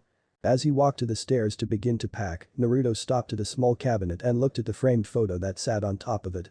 The picture was of Mito and Ig on their first day of the academy with their arms around each other's shoulders. They had joined a little under a month ago and so far they loved every minute of it. Their teacher was a new, young teacher called Iruka Yamino, with a pretty good record that Mito and Ig seemed to like, though mentioned he had a habit of spending a lot of time on lectures. From what the twins had told him when they told him about their day, many of the other clans had their children entering the academy. Itachi and Hana's little brothers Sasuke and Kiba had all entered along with the heirs of the Amanaka, Akimichi, Nara, Hyuga, and Abiram. Ig spent most of his days with his friend Kiba in Yazuka, while Mito was with her best friend Ino Yamanaka. The rest were all civilian children. It does not seem that long ago that Itachi, Anko, Hana, Yugao, Haid and I had entered the academy. He thought before making his way back upstairs to begin packing. Despite planning to move out today, he had not told his family just like Itachi had not told him. Mainly because they both knew that if they told them early on, they would attempt to do their best to sway them from leaving the nest. Though Naruto knew deep down what his biggest problem would be. Mina and Kushina. While Minato might respect his decision and give him his space, which is what he wanted and desired, he knew that Kushina would be against it and try to keep him at home. They thought that one of her children leaving the nest at 13 would no doubt hit her hard and try what she could to stop him and keep him in her grasp. Mina meanwhile was always with him when he was home. She stuck by his side whether it was sitting next to him at meal times, reading and drawing with him or sneaking into his bed at night when she had a bad dream or just wanted to be nice and warm with her big brother. He was not looking forward to that, but it's what he wanted. He loved his family, but he wanted his own space with his friends, who were like a second family to him. As he shook his head, he pushed his door open and slowly began to decide what to do first. He pulled out a few scrolls from his desk drawer and laid them out on the bed, each one open fully, so he could pack what he needed into certain scrolls. For half an hour Naruto worked in his room as he neatly folded his clothes on top of one scroll and sealed them away and put them to the side. The next was for all his books and jutsu scrolls that he had copied from his parents' library. He had only added a few over the last 3 years, since Hiruzen was happy to give him a few ninjutsu techniques, since he was known as the professor for his mastery of ninjutsu. As he began putting them away he stopped on one book in particular. It was a book he found right at the back of his parents' library, and since neither obviously read it often since it had dust covering it, Naruto took it and never really gave it back. Mainly due to what was inside it, as he found a forgotten family member he never even knew he had. Flashback. So it's some kind of old bingo book. Naruto said as he looked the book over while Hiruzen was sitting next to him pouring some tea into 2 small cups. He handed one to Naruto, who thanked him and took a small sip. It looks like it. I have not seen one of these for a long time, Hiruzen said as he looked at the book. This I believe was one of the first bingo books to have ever been distributed. Here I thought they were all gone. Naruto had to admit he was a little curious about this bingo book. If it really was the first one of the first kinds of bingo books to have been made, then it must have been around back when Hiruzen was in his youth and his parents were children. Opening it up he began looking through the book and he was quickly enwrapped with the shinobi that were inside it. A nicknamed Mizukage and a member of the Hazuki clan, S-rank shinobi. A nicknamed Tsuchikage Mu of the Dust style, S-rank shinobi. Beside both names he saw the words deceased by their names. Ah yes, those two in particular were known for their rivalry. They ended up battling one another in a grand battle and ended up killing one another. Inoki became the Tsuchikage just after Mum's death. Naruto nodded and turned the page and almost laughed when he saw Inoki, the sand-named Tsuchikage, and what he looked like when he was younger. He must have been in his late 30s, Naruto guessed when the picture was taken, and his nose was even bigger than it is now. Hiruzen saw the picture as well and let out a low chuckle thinking the same thing. Beside his name Naruto saw the S-rank symbol, but it also mentioned that Inoki bordered on being an SS class. Turning the page, Naruto almost let out a loud laugh when he saw a picture of Hiruzen who looked to be in his mid-30s. His hair was not gray and there were now wrinkles on his face. It was so odd to Naruto to see his Jiji when he was younger. Next to Hiruzen's old photo was a SS class symbol that made Naruto almost choke on his tea. "Jiji, you were SS class shinobi?" he asked as Hiruzen looked at the photo and laughed when he saw his old photo and began to wonder where the time went. He knew his Jiji was strong, but SS class was almost unheard of. "Back in my youth I thought I had slowed down now that I am older. Though I can still give most a good beating if they push me enough," he said as Naruto knew that was true. He could easily fight on par with people like Tsunade and Jiraiya even now in his early 60s. As Hiruzen turned away to drink his tea, Naruto turned the page and stopped immediately at the person he saw next. His brow furrowed in confusion as he read the top name. "Gigi, do you know who this person is?" he asked. "What is their name, Naruto-kun?" he asked as took a sip of his tea. Beside him Naruto took a breath as he reread the name in his mind before he spoke it aloud. Genryusai Uzumaki. Turning to look at Hiruzen, Naruto noticed that Hiruzen had just frozen and his cup that was touching his lips was completely still. Naruto began to wonder if he said something wrong. After a moment of just sitting there in silence, Hiruzen gently took the book from Naruto and looked at the page. He saw Hiruzen looking at it intently before a very tiny smile appeared on his face. Genryusai Uzumaki, now there is a name and face I had not seen or heard of in a long time. "Do you know him, Jiji?" Naruto asked as he saw Hiruzen nod his head. "In a manner of speaking I did. He is someone who has battled in the past as well as someone that I have the utmost respect for," he said, turning to look at Naruto and handing the book back and giving him an inquisitive look. "As you can tell from the name he was part of the Uzumaki clan as well as its clan head before it fell. This is the first time you have ever heard of that name, isn't it?" he said as Naruto nodded. "Should I know him?" Naruto asked as Hiruzen nodded his head. "Yes, though I am not surprised you do not know of him. Your mother rarely speaks about him to anyone, even to your father." "My mom? So this guy was someone special to my mom then?" he asked again as Hiruzen nodded. "Yes, Naruto. Genryusai Uzumaki was the clan head of the Uzumaki clan back when your mother was a girl. But more importantly he is your maternal grandfather Naruto. Your mother's father." "My grandfather?" Naruto said in shock as he looked back down at the picture. The man had black hair on the sides of his head and was bald on top. He had a tuft of hair sticking up at the back of his head in a top knot. He had thick black eyebrows and a long thick black mustache. The most noticeable feature though was on his forehead was two long scars that interlaced with one another and formed an X-shaped scar. Naruto looked at Hiruzen in confusion. Why have I never heard of him before today? He asked as Hiruzen had a saddened look appear on his face before he began speaking. Your mother probably should be the one to tell you, but since she has kept it from you and your siblings, then perhaps it's okay for me to tell you about him now that you know about him. Your mother told you when you were younger that she came to Konoha when she was a young girl. Her father Genryusai was against her going to Konoha since he wanted her to stay in Whirlpool so she would be safe, secure, and so he could watch over her. But your mother has always been an adventurous one and she wanted to go to Konoha. In the last few months of her staying in Whirlpool, she and your grandfather argued a lot and when Kushina left for Konoha, their relationship became very strained to the point where she told him that she hated the fact that she was his daughter and they stopped speaking altogether. Your grandfather was a very stern and strict man who led his life by certain principles and it clashed a lot of times since your mother is very free-spirited. Naruto nodded and urged him to continue. Months later the siege and destruction of Whirlpool occurred and your grandfather died protecting it. Your mother was heartbroken because she never had the chance to make peace with him. She only told very few people about him and I guess thinking about it hurt a lot so she just kept it quiet. I guess she thought it was better not to tell you and your siblings since she felt ashamed at what her last conversation with her father was. Naruto listened intently before he spent the next half an hour asking questions about his grandfather. Though he understood in a way why his mother never spoke about him, she wanted to know about his grandfather. Then flashback. Looking at the old bingo book Naruto quickly sealed it into one of the scrolls.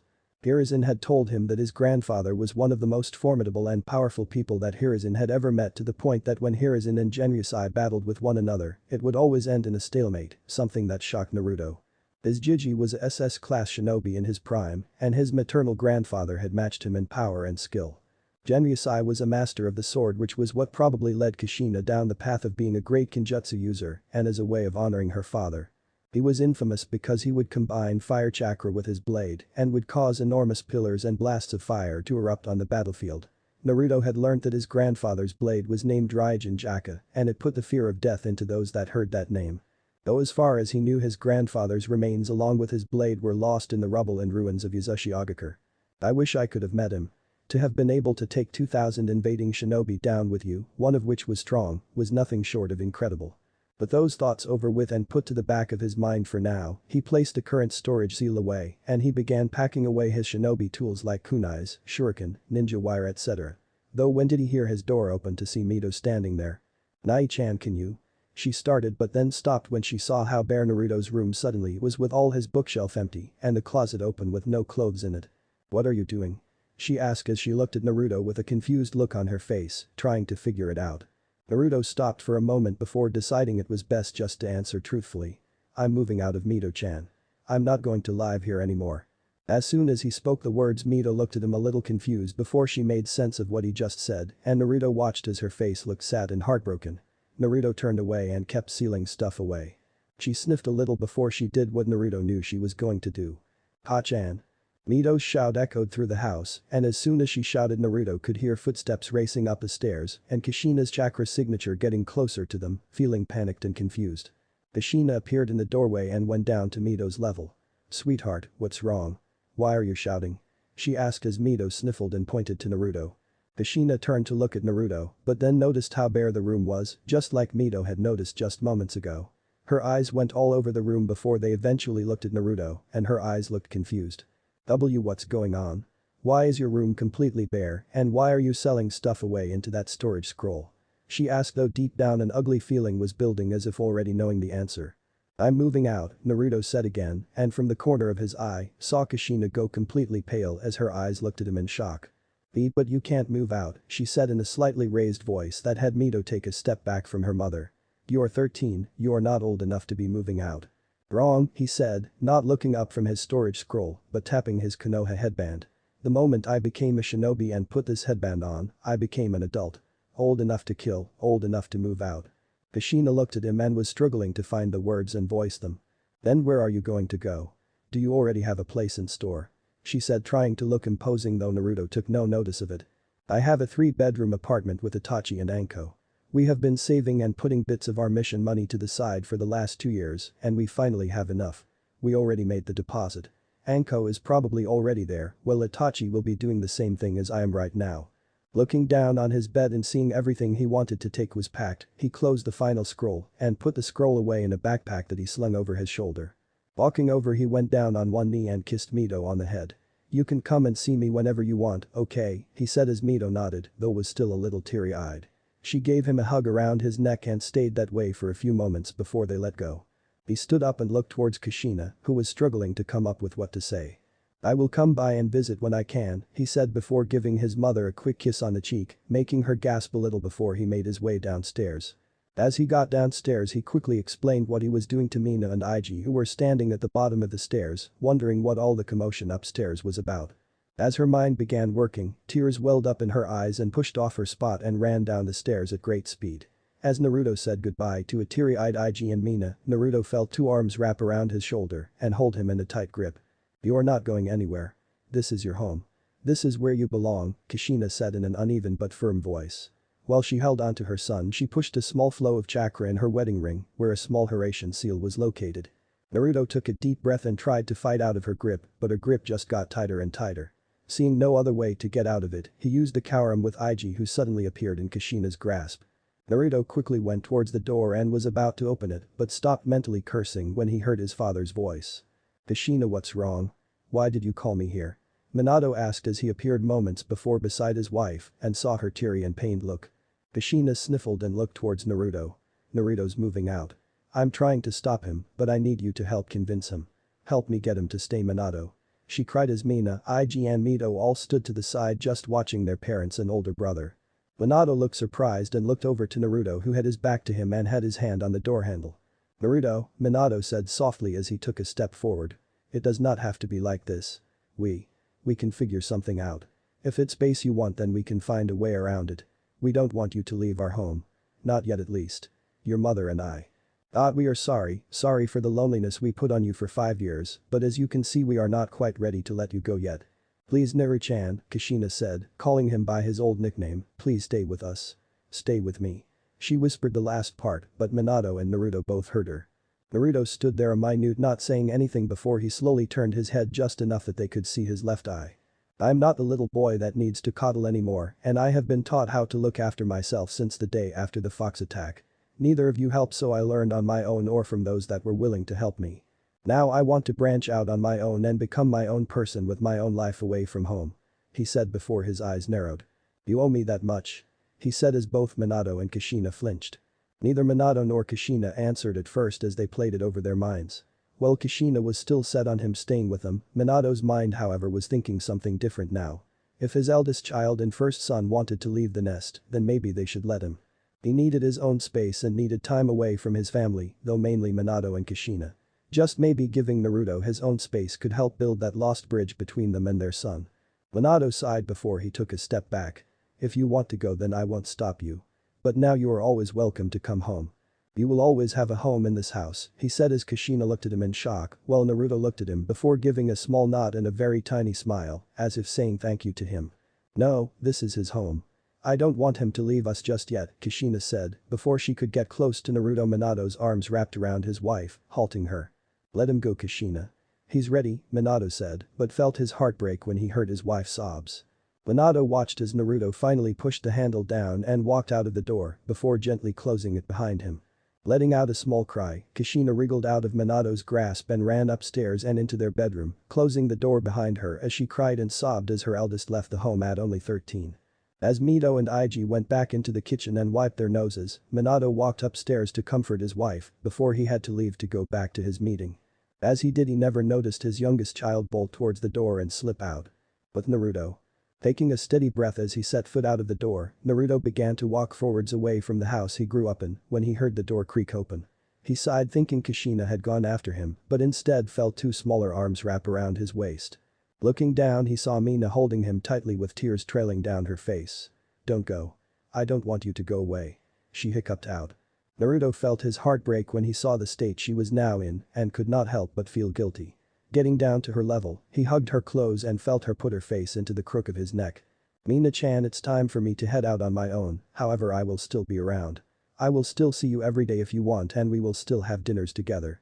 But I have a life away from home now," he said, but Mina didn't look any better as she clung to him desperately. "Hey Mina-chan," he asked as he tilted her head up to look at him. "How about I take you with me to where I will be living with Itachi and Anko? That way you know where I am and how to get to me. Would you like that?" Mina hiccuped and Naruto wiped away the tear marks from her face as she gently nodded. "Okay, come on then sweetie," he said as Mina jumped onto his back as he piggybacked her before he started walking again.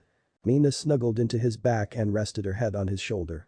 As they walked together, the villagers of Konoha noticed the two together and all smiled, and the women awed at the brother and sister duo. They could see from Mina's face that she had been crying and guessed Naruto must have been cheering her up. As Naruto talked softly to his little sister who was happy being snugly with her brother, Naruto saw across from them was Itachi, who had little Ria perched on his back just like Mina was. Naruto appeared next to Itachi and nodded to the Uchiha. "You too, huh?" he asked as he nodded. "How did they take it?" "My mother was what I expected." She was shocked, but she understood the need for space, though she did cry and hug me for 5 minutes, asking where her baby went. My father was not happy and told me I was forbidden from leaving. As you can see, I did not listen and left. Sasuke was upset, but I told him I would still see him most days, though Ria clung to me. "Yeah, same here." The twins took it well, as did my two-san, though Ka-san was not happy and wanted me to stay home. Mina clung to me as soon as I stepped outside. Itachi nodded and both walked quietly with one another while their sister chatted to one another on their backs. After 5 minutes they eventually made it to their new home. It was a decent-looking apartment building with 7 floors to it. It was a creamy-colored building with a light red wooden roof on the top. It looked relatively new and was one of the better looked-after apartment buildings in Konoha, since some tended to be a little worn. It was only 15 minutes away from his old home. Both boys entered and walked up all the flights of stairs until they entered up on the top level. They walked down the corridors and with their news key, opened up the last door on the end of the hallway. As soon as they entered, they saw Anko sitting on a couch they had bought together eating a late breakfast. She looked over and grinned when she saw them. "Yo, it's about time you got here. And you brought the little munchkins too," she said happily as she grabbed and spun Mina and Ria around, making the two girls laugh, forgetting their earlier sadness as the purple-haired older girl cheered them up. "Can we keep them?" she asked and mocked pouted when Itachi and Naruto shook their heads. "As nice as that would be, I don't think our parents could handle another child leaving the home." Anko winced. "That's bad, huh?" "Pretty much," they both said before they went to put their things away in their new rooms. Naruto walked towards the room that was opposite Anko's and walked into a room that was nearly twice the size as his old room and had a double bed stationed in the middle of the room. The bed had a dark gray cover and pillows, and the wall of the room was painted dark blue. The window was stationed on the right side of the bed and along with a bedside table on the right and a decent-sized wardrobe to the left. Naruto smiled at his new home and began to pack his stuff away. Midway to putting his clothes into the wardrobe, he saw Mina walk in and look around his new room. "Do you like it?" he asked as he saw her looking at the room with narrowed eyes, as if debating whether or not it was a good room and more important if she could sneak into it. She said before she ran over towards his bed and jumped onto it and rolled around on the covers. Naruto raised an eyebrow at her as she messed up his bed covers. He smiled and jumped onto the bed, as well as making Mina go up in the air a little as Naruto caught her in his lap and tickled her tummy. For a minute he tricked his little sister until she begged for mercy as tears of laughter went down her face. Once he stopped, he saw her pout before it broke into a smile. "I love you, Mina-chan," he said as he kissed the top of her head. In response, he got a big smile and a sloppy kiss on the cheek. "Love you too, Nai-san," Mina said as brother and sister just sat there for a few minutes as they enjoyed each other's company and Naruto playing with Mina's longer hair, which made the little girl giggle. After a few minutes, Itachi appeared in the doorway with Ria holding his hand. "We need to go pick up the coffee tables and the wardrobe for Anko.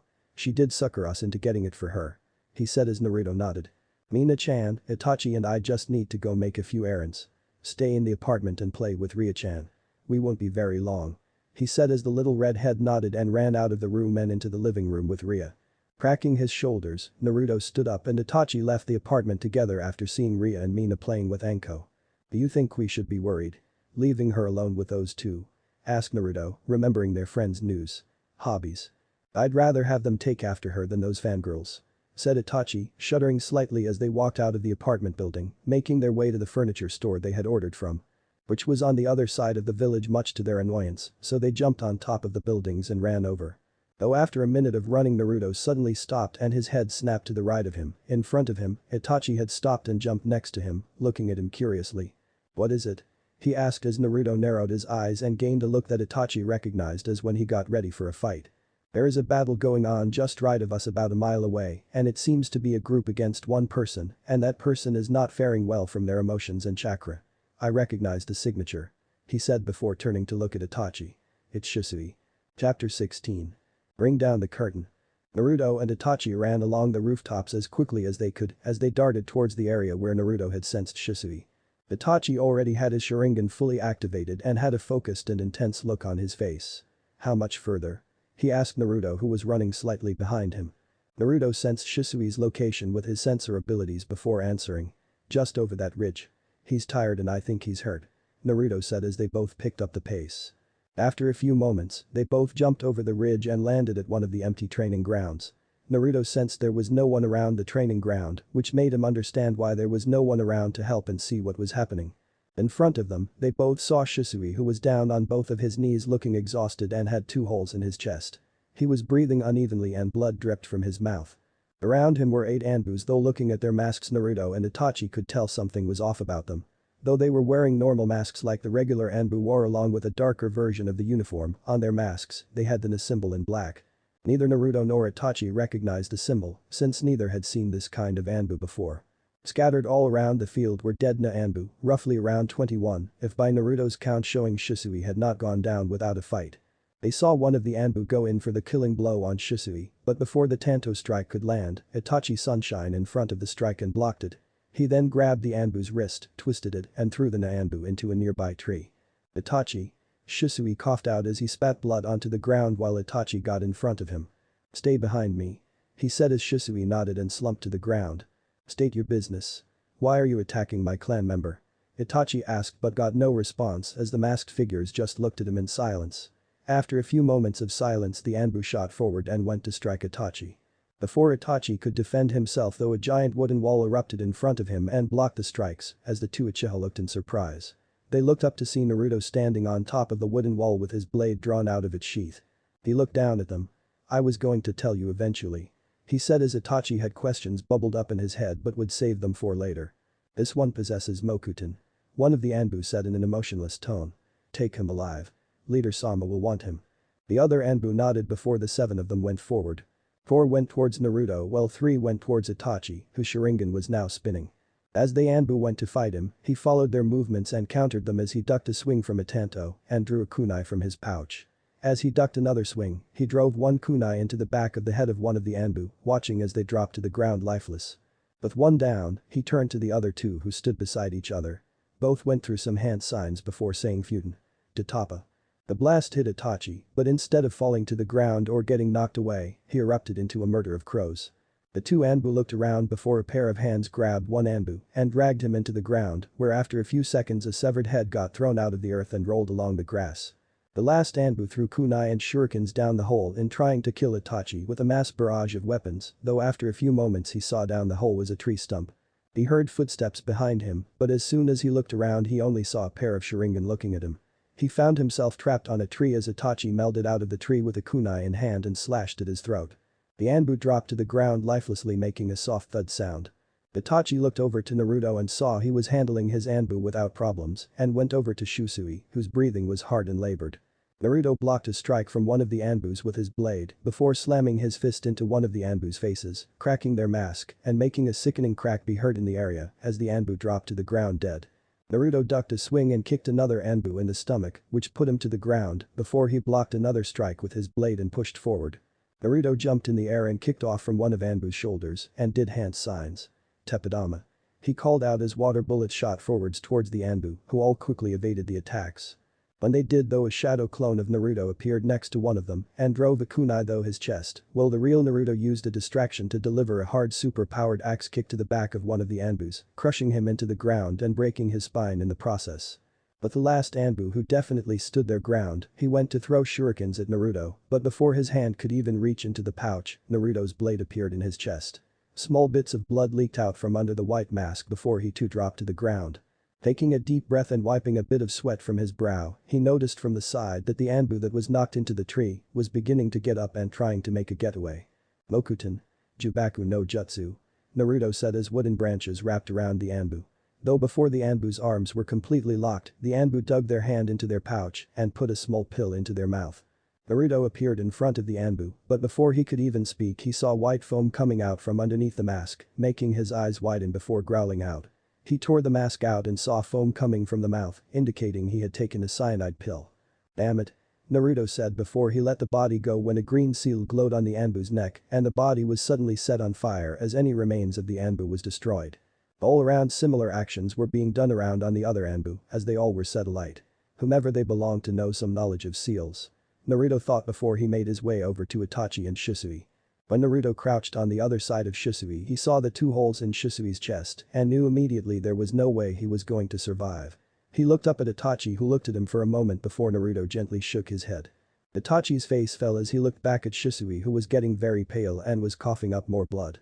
Itachi, Naruto, listen to me. He gasped out as he motioned for them to lean closer. These Anbu were not regular Anbu. They were part of Danzo's root shinobi. They have been brainwashed into becoming emotionless tools at his disposal. Danzo has this belief that every part of the village needs to be militarized and believes he is the one that will bring Konoha to greatness. All he wants is more power and for Konoha to be under his thumb. He then looked at Itachi. I tried to go to the clan and use a special on the clan members that are revolting, but his root Anbu got to me first and tried to take my Sharingan. Why go after your Sharingan? Itachi asked as Naruto was shocked at the part about Uchiha's revolting against the village. Shisui took a long and ragged breath before both watched in amazement as his Sharingan morphed and formed into a four-sided shuriken. Mangekyou Sharingan. Itachi said in awe as did Naruto, since no one had ever activated it to his knowledge since Madara and Izuna Uchiha. I woke from my Mangekyou Sharingan when I was 12. Since then I have developed a powerful tool called Kodomatsukami. The technique itself allows the user to enter the opponent's mind and manipulate them by giving them false experiences, making it seem as if they were doing things of their own free will. Wow. Naruto said. That might be the most powerful technique that I have ever heard. Yes, and Danzo wants my Sharingan. If he gets it, he would no doubt use it for his own goals. He must never be allowed to get my Sharingan or any Sharingan for that matter. He said before turning to look at Naruto. How good are you in medical ninjutsu? I know you were taught by Tsunade Senju who no doubt taught you some of her techniques and medical knowledge. He asked as Naruto pondered it for a moment. I'm okay I guess. Not enough to be classed as a medic nin, but I know enough when the situation calls for it. He said as Shisui nodded before coughing violently again. Good. In that case I need you to do something for me. He said, coughing violently again before continuing.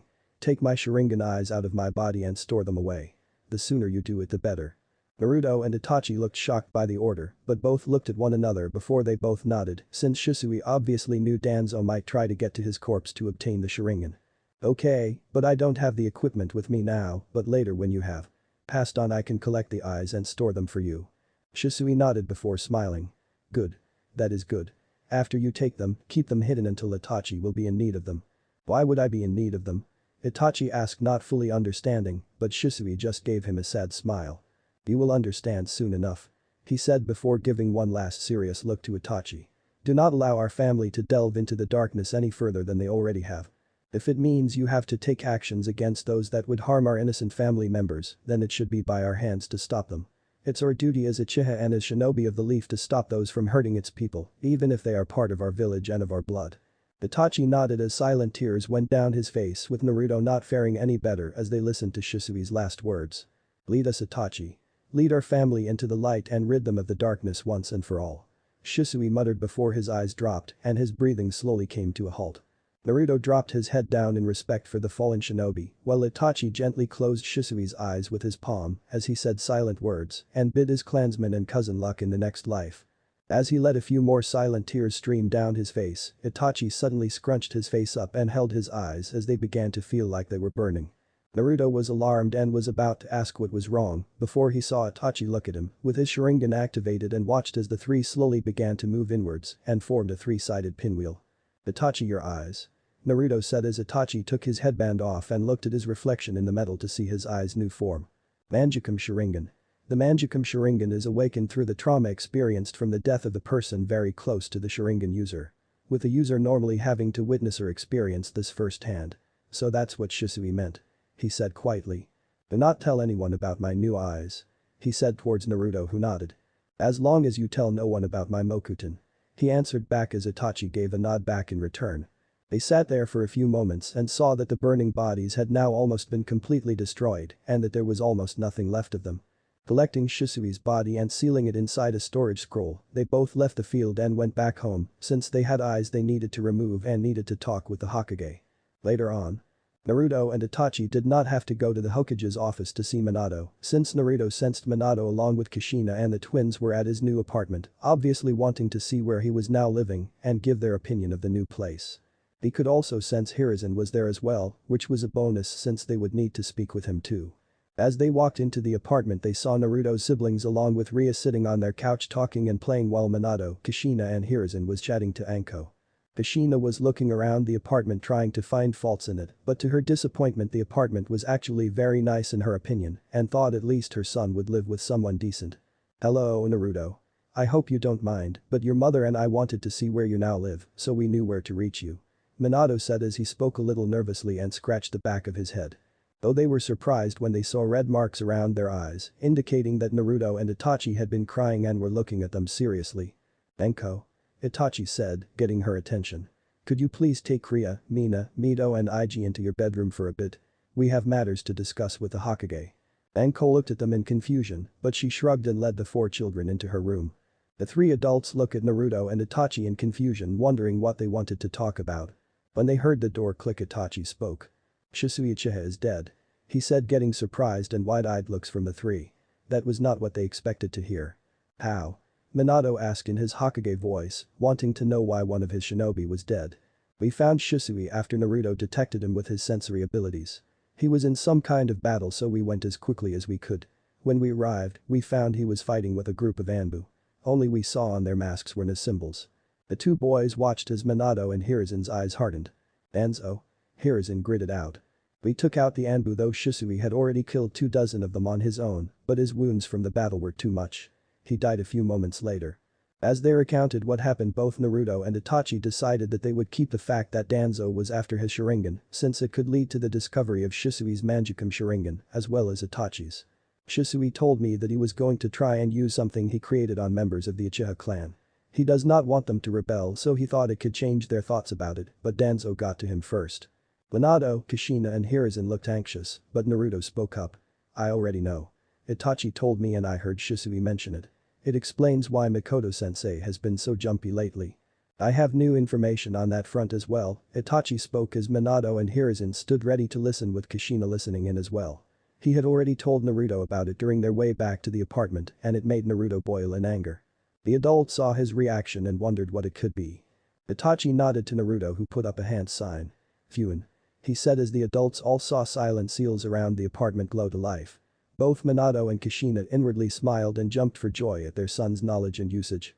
"My father along with the Uchiha members that are going through with the coup d'etat had a meeting last night. They are going to attempt the coup within the next few days since they are tired of waiting," he said as Minato nodded knowing the arrangement had to be made now. "However during the meeting the subject of your daughter Mito sprung up," he said as the adult's eyes all widened. "The Uchiha clan knows Mito is the Jinchuriki of the nine-tailed fox and they plan on breaking the seal," Naruto answered as they all snapped their heads to look at him. Minato and Kushina looked at Naruto in a loss for words. "Naruto," Kushina whispered. How do you know what your sister contains?" Naruto sighed. "I found out when I was 10. I saw the seal by accident and then when I went to look at the seal, I must have accidentally entered some kind of mindscape because the next thing I knew I saw a pair of large red eyes looking at me and threw me out with a roar. Plus I could never forget its chakra after that night." Minato and Kushina looked at him sadly and as much as they wanted to talk to him about it, right now it had to wait. "How does your family know about Mito's status?" "It was kept very tight-lipped about it. Only myself and a selected group are aware of it," Minato asked as he narrowed his eyes at Itachi. "I am unsure though I do have a suspicion," he said as Minato motioned for him to continue. "When I listened to what they were saying I heard a voice that I did not recognize. When I managed to get a look inside of the room there was a man in a black cloak speaking with my father. There was never a name that was given and I never saw his face, but when he turned around I saw what was in the hood. His face was covered by a mask with a black flame-like pattern and a single hole for his right eye. Afterwards he used some kind of jutsu to teleport away. After that they just spoke about how they would attack and who they would allow alive when they ruled." Naruto nodded and turned to look at the adult, but he almost took a step back at what he saw. His father's fists were gripped so tightly that his nails made his palms bleed and his eyes had steeled over even more than before. His body even shook a little as he gritted his teeth. Though his father looked imposing, it was his mother's look that scared him. Never in all his years of life had he ever seen his mother have a look of absolute hatred on her face. Her violet eyes were so dark that they looked ready to kill. So he came back. Hiruzen said as Kushina and Minato tried to rein in their anger. Who came back? Who is this guy? Naruto asked since he must have done something terrible to have earned his parents' hatred to such a degree. He watched as his parents turned to one another and spoke in hushed voices that Naruto could not make out. After a few moments, they turned to look at him. Naruto, we know you must have questions about who this person is, but now is not the time to tell you. Once the problem with the Uchihas has been solved, then we will tell you what you need to know. Naruto eyed his parents before he reluctantly nodded. But he was intent on finding out what they were keeping from him. So what happens now? Naruto asked as his father had a sad look on his face as he looked at Itachi. They have to stop Itachi. I'm sorry to have to do this, but Fugaku has gone too far now. I don't know how he thinks he will get away with it, but I cannot allow him to put the lives of the people of Konoha in jeopardy. Itachi sadly nodded, knowing internally that it was always going to come to this eventually. Though my father and most of the Uchiha police corps are involved, there are many that want no part in it. My mother and my two siblings Sasuke and Ria must be spared. My mother only has not gone to tell you because he threatened to harm Sasuke and Ria if she did. Minato nodded. Of course. Those that are not involved in the coup will be spared and will not be held responsible for the action of those that want to hurt the village. I hoped it never had to come to this. Hiruzen said sadly since he was just a boy when the Uchiha clan had first settled into Konoha with the Senju clan and the other clans. Minato and Kushina nodded while Kushina's thoughts turned to her longtime friend and wondered what Fugaku had put her through. If that is the fate that falls to the dark part of my family, then I ask you now that you allow me to be the one to draw the curtain on that part of the Uchiha clan. Allow me to end what my father is planning. The adults looked at Itachi in shock and surprise. No, Itachi. I cannot ask you to do that. Not to your own family. It is noble of you, but I will do my best and handle this now. I can't allow you to take on this burden by yourself. Itachi shook his head. I thank you for the consideration, however this is my family. If someone is to be the one to stop the evil that has corrupted my family, then it must be left to me. Shisui told me before he died to help bring the Uchiha out of the darkness and back into the light again. I will do just that. Minato and Hiruzen looked with difficulty as they both admired the fact that he wanted to be the one to stop it, but could they really let it fall to a 13-year-old to murder part of his family? If I may make a suggestion. Itachi said. If you do not feel easy with me going in alone, then I can think of a fair agreement.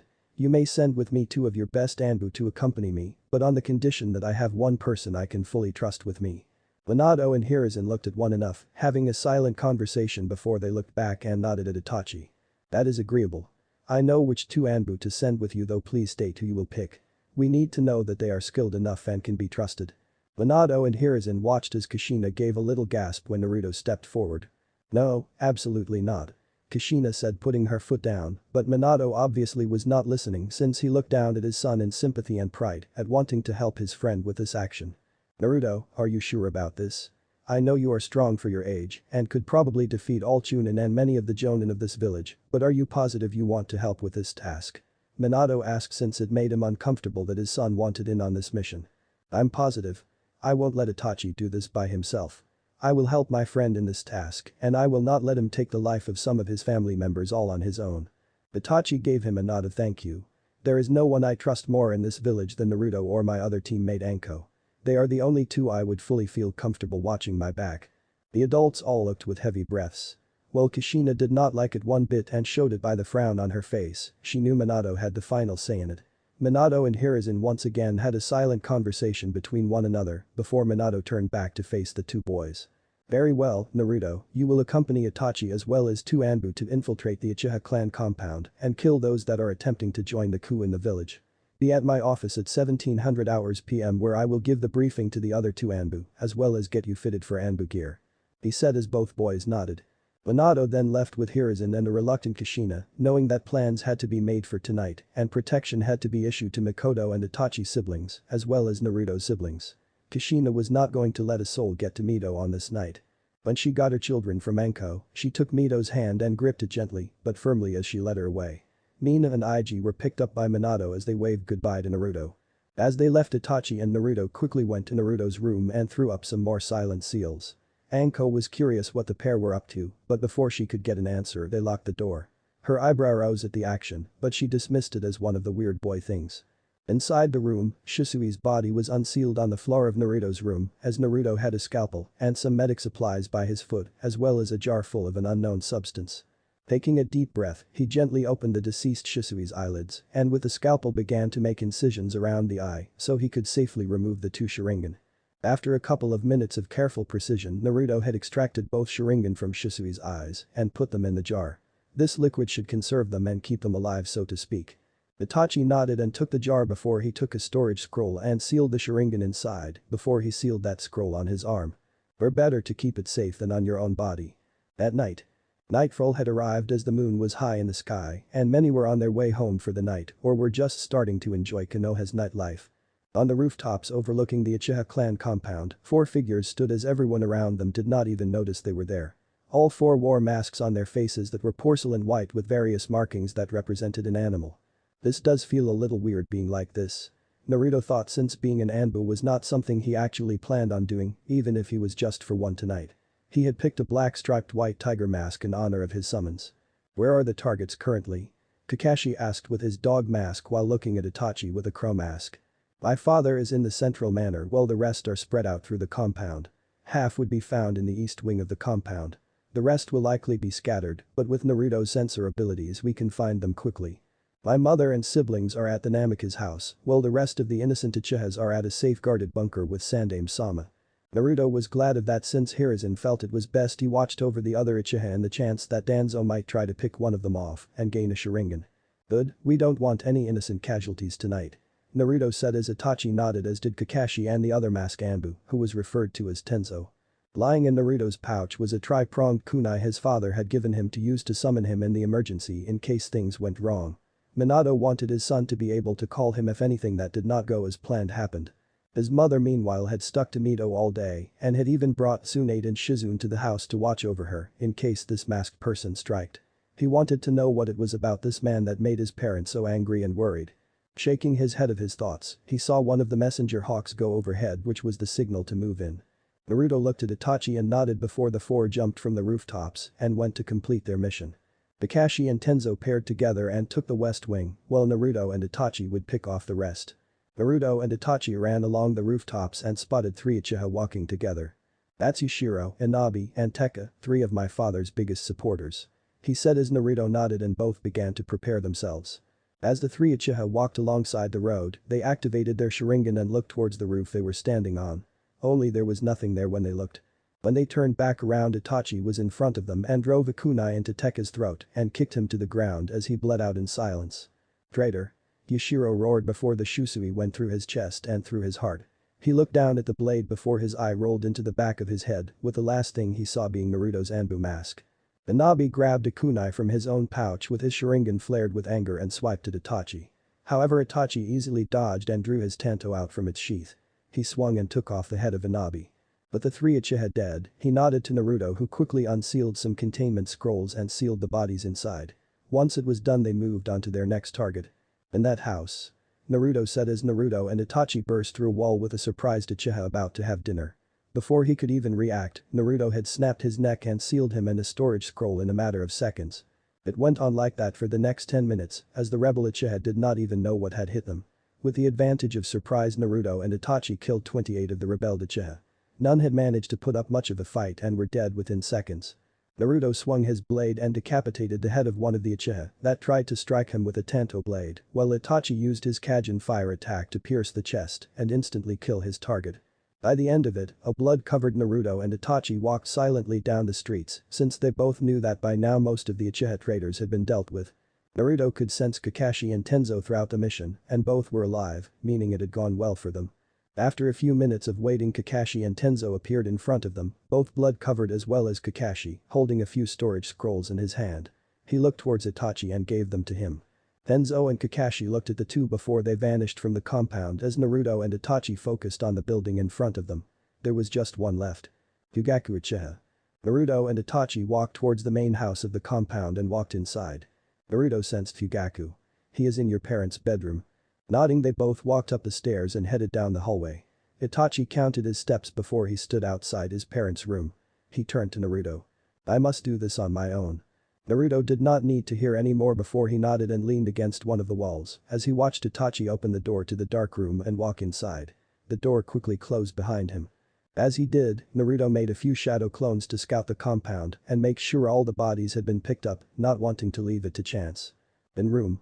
Itachi walked inside calmly and collected and looked towards his father who was on his knees and staring through the window and had his attention on the moon. Itachi walked up and stopped just behind his father. "So you have made your choice. Your mother has chosen this path as well?" he asked. "Yes, she has, as well as Sasuke and Ria." Not looking towards Itachi, Fugaku nodded his head and kept his eyes fixed on the moon. "It seems I have failed this clan just like my predecessors before me. Perhaps you can finally bring our family's curse to an end." Fugaku then turned to look at Itachi ever so slightly. "You are the man of the house now. Look after your mother and siblings. The clan is in your hands now, and beware the masked one. He will try to influence you or anyone else in the Uchiha clan. I may not show it, but I am proud of you, Itachi." Fugaku said as behind Itachi's Anbu mask tear ran down his face as his grip on his tanto shook. Taking a steady breath and calming himself with his grip on the tanto reaffirmed, he drove it forward and impaled his father straight through the heart. Fugaku made a few strangled noises as life left him until eventually his body slumped to the ground, eyes and mouth closed as he went into the afterlife. Itachi sniffled as his breath became slightly uneven as he looked at his father's dead form but steeled himself. He could let out his grief later. The man might have been a traitor, but he was still his father. He quickly sealed the body away and made his way out of the room, not wanting to be in it any longer. As he arrived outside, he looked towards Naruto and nodded, signalizing that it was done. "My clones have swept the area. All Uchiha rebels have been killed and stored. There are none left. Then it is time to go," Itachi said quietly as Naruto nodded in response and quickly made their way out of the house and back outside. As the two boys were about to jump to the roofs, Naruto stopped as he felt a signature he did not recognize a little ways off from the compound, hiding in a tree. It felt like they were looking towards them. Naruto took a breath and looked straight over, but saw no one was in the tree. Though he could have sworn he saw the air from one of the branches ripple, almost like something got sucked away. "It's been a long night. I'm sensing things that are not there," he thought before he followed after Itachi. Namika's house. Makoto sat on one of the couches as her hands rested in her lap with her thoughts wild and full of concern for her eldest child. Sasuke too was asleep, having taken a spare bed that was set up in the twins' room. Kushina had applied so many barriers and protection seals around that room that when they all activated it looked like a Christmas tree. Kushina was sitting beside her friends with Tsunade not far from them with Shizune. Minato was leaning against the wall beside Kushina. Kakashi and Tenzo had already gone, filling in what they could, and that when they left only Fugaku remained, and that both Itachi and Naruto were fine. This quickly made all of them in the room feel better, but was still worried for the two boys. "I don't like this. They should have been back by now." Kushina spoke as she got up and started pacing. "They will be fine. Those two can handle it. Naruto and Itachi are the best of the next generation. They can get this mission done." Tsunade spoke as Makoto nodded in agreement. "I know my two students. I know that independently they are very strong, but together I have no doubt they would be near unbeatable." Kushina listened but continued to pace. As she was about to speak again, they all heard the door open and close and footsteps making their way towards them. They looked at the doorway and felt relieved when Naruto and a still masked Itachi walked in. However, all the adults felt sick to their stomach and ashamed of themselves when they saw all the blood that covered their children.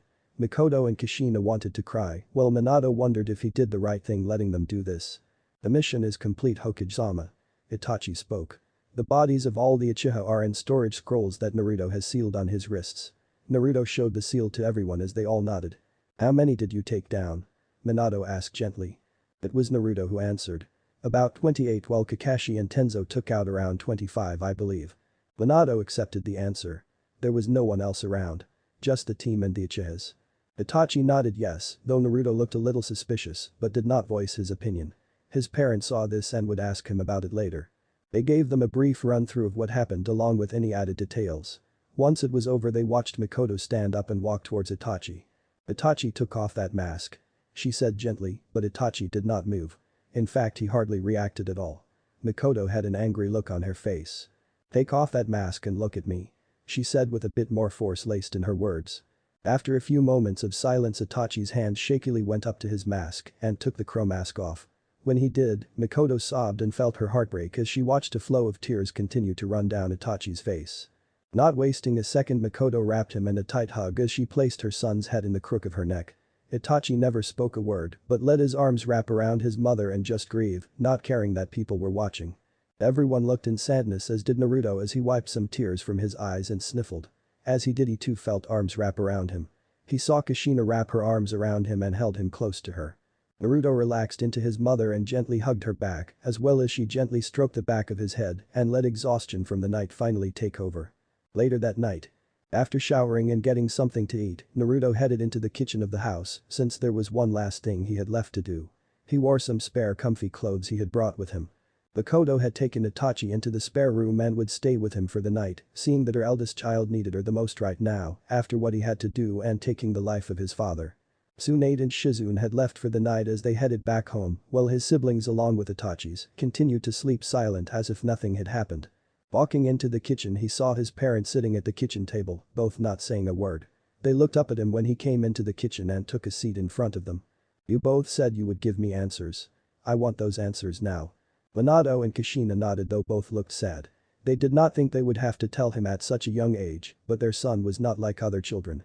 They saw that now and knew he could take it. It was Minato who spoke and began to tell him. "We will tell you the truth about that night on October 10th. Thanks for listening. I do hope you enjoy it. If you want the next part of this video, turn on that bell notification. Like, subscribe and comment down below.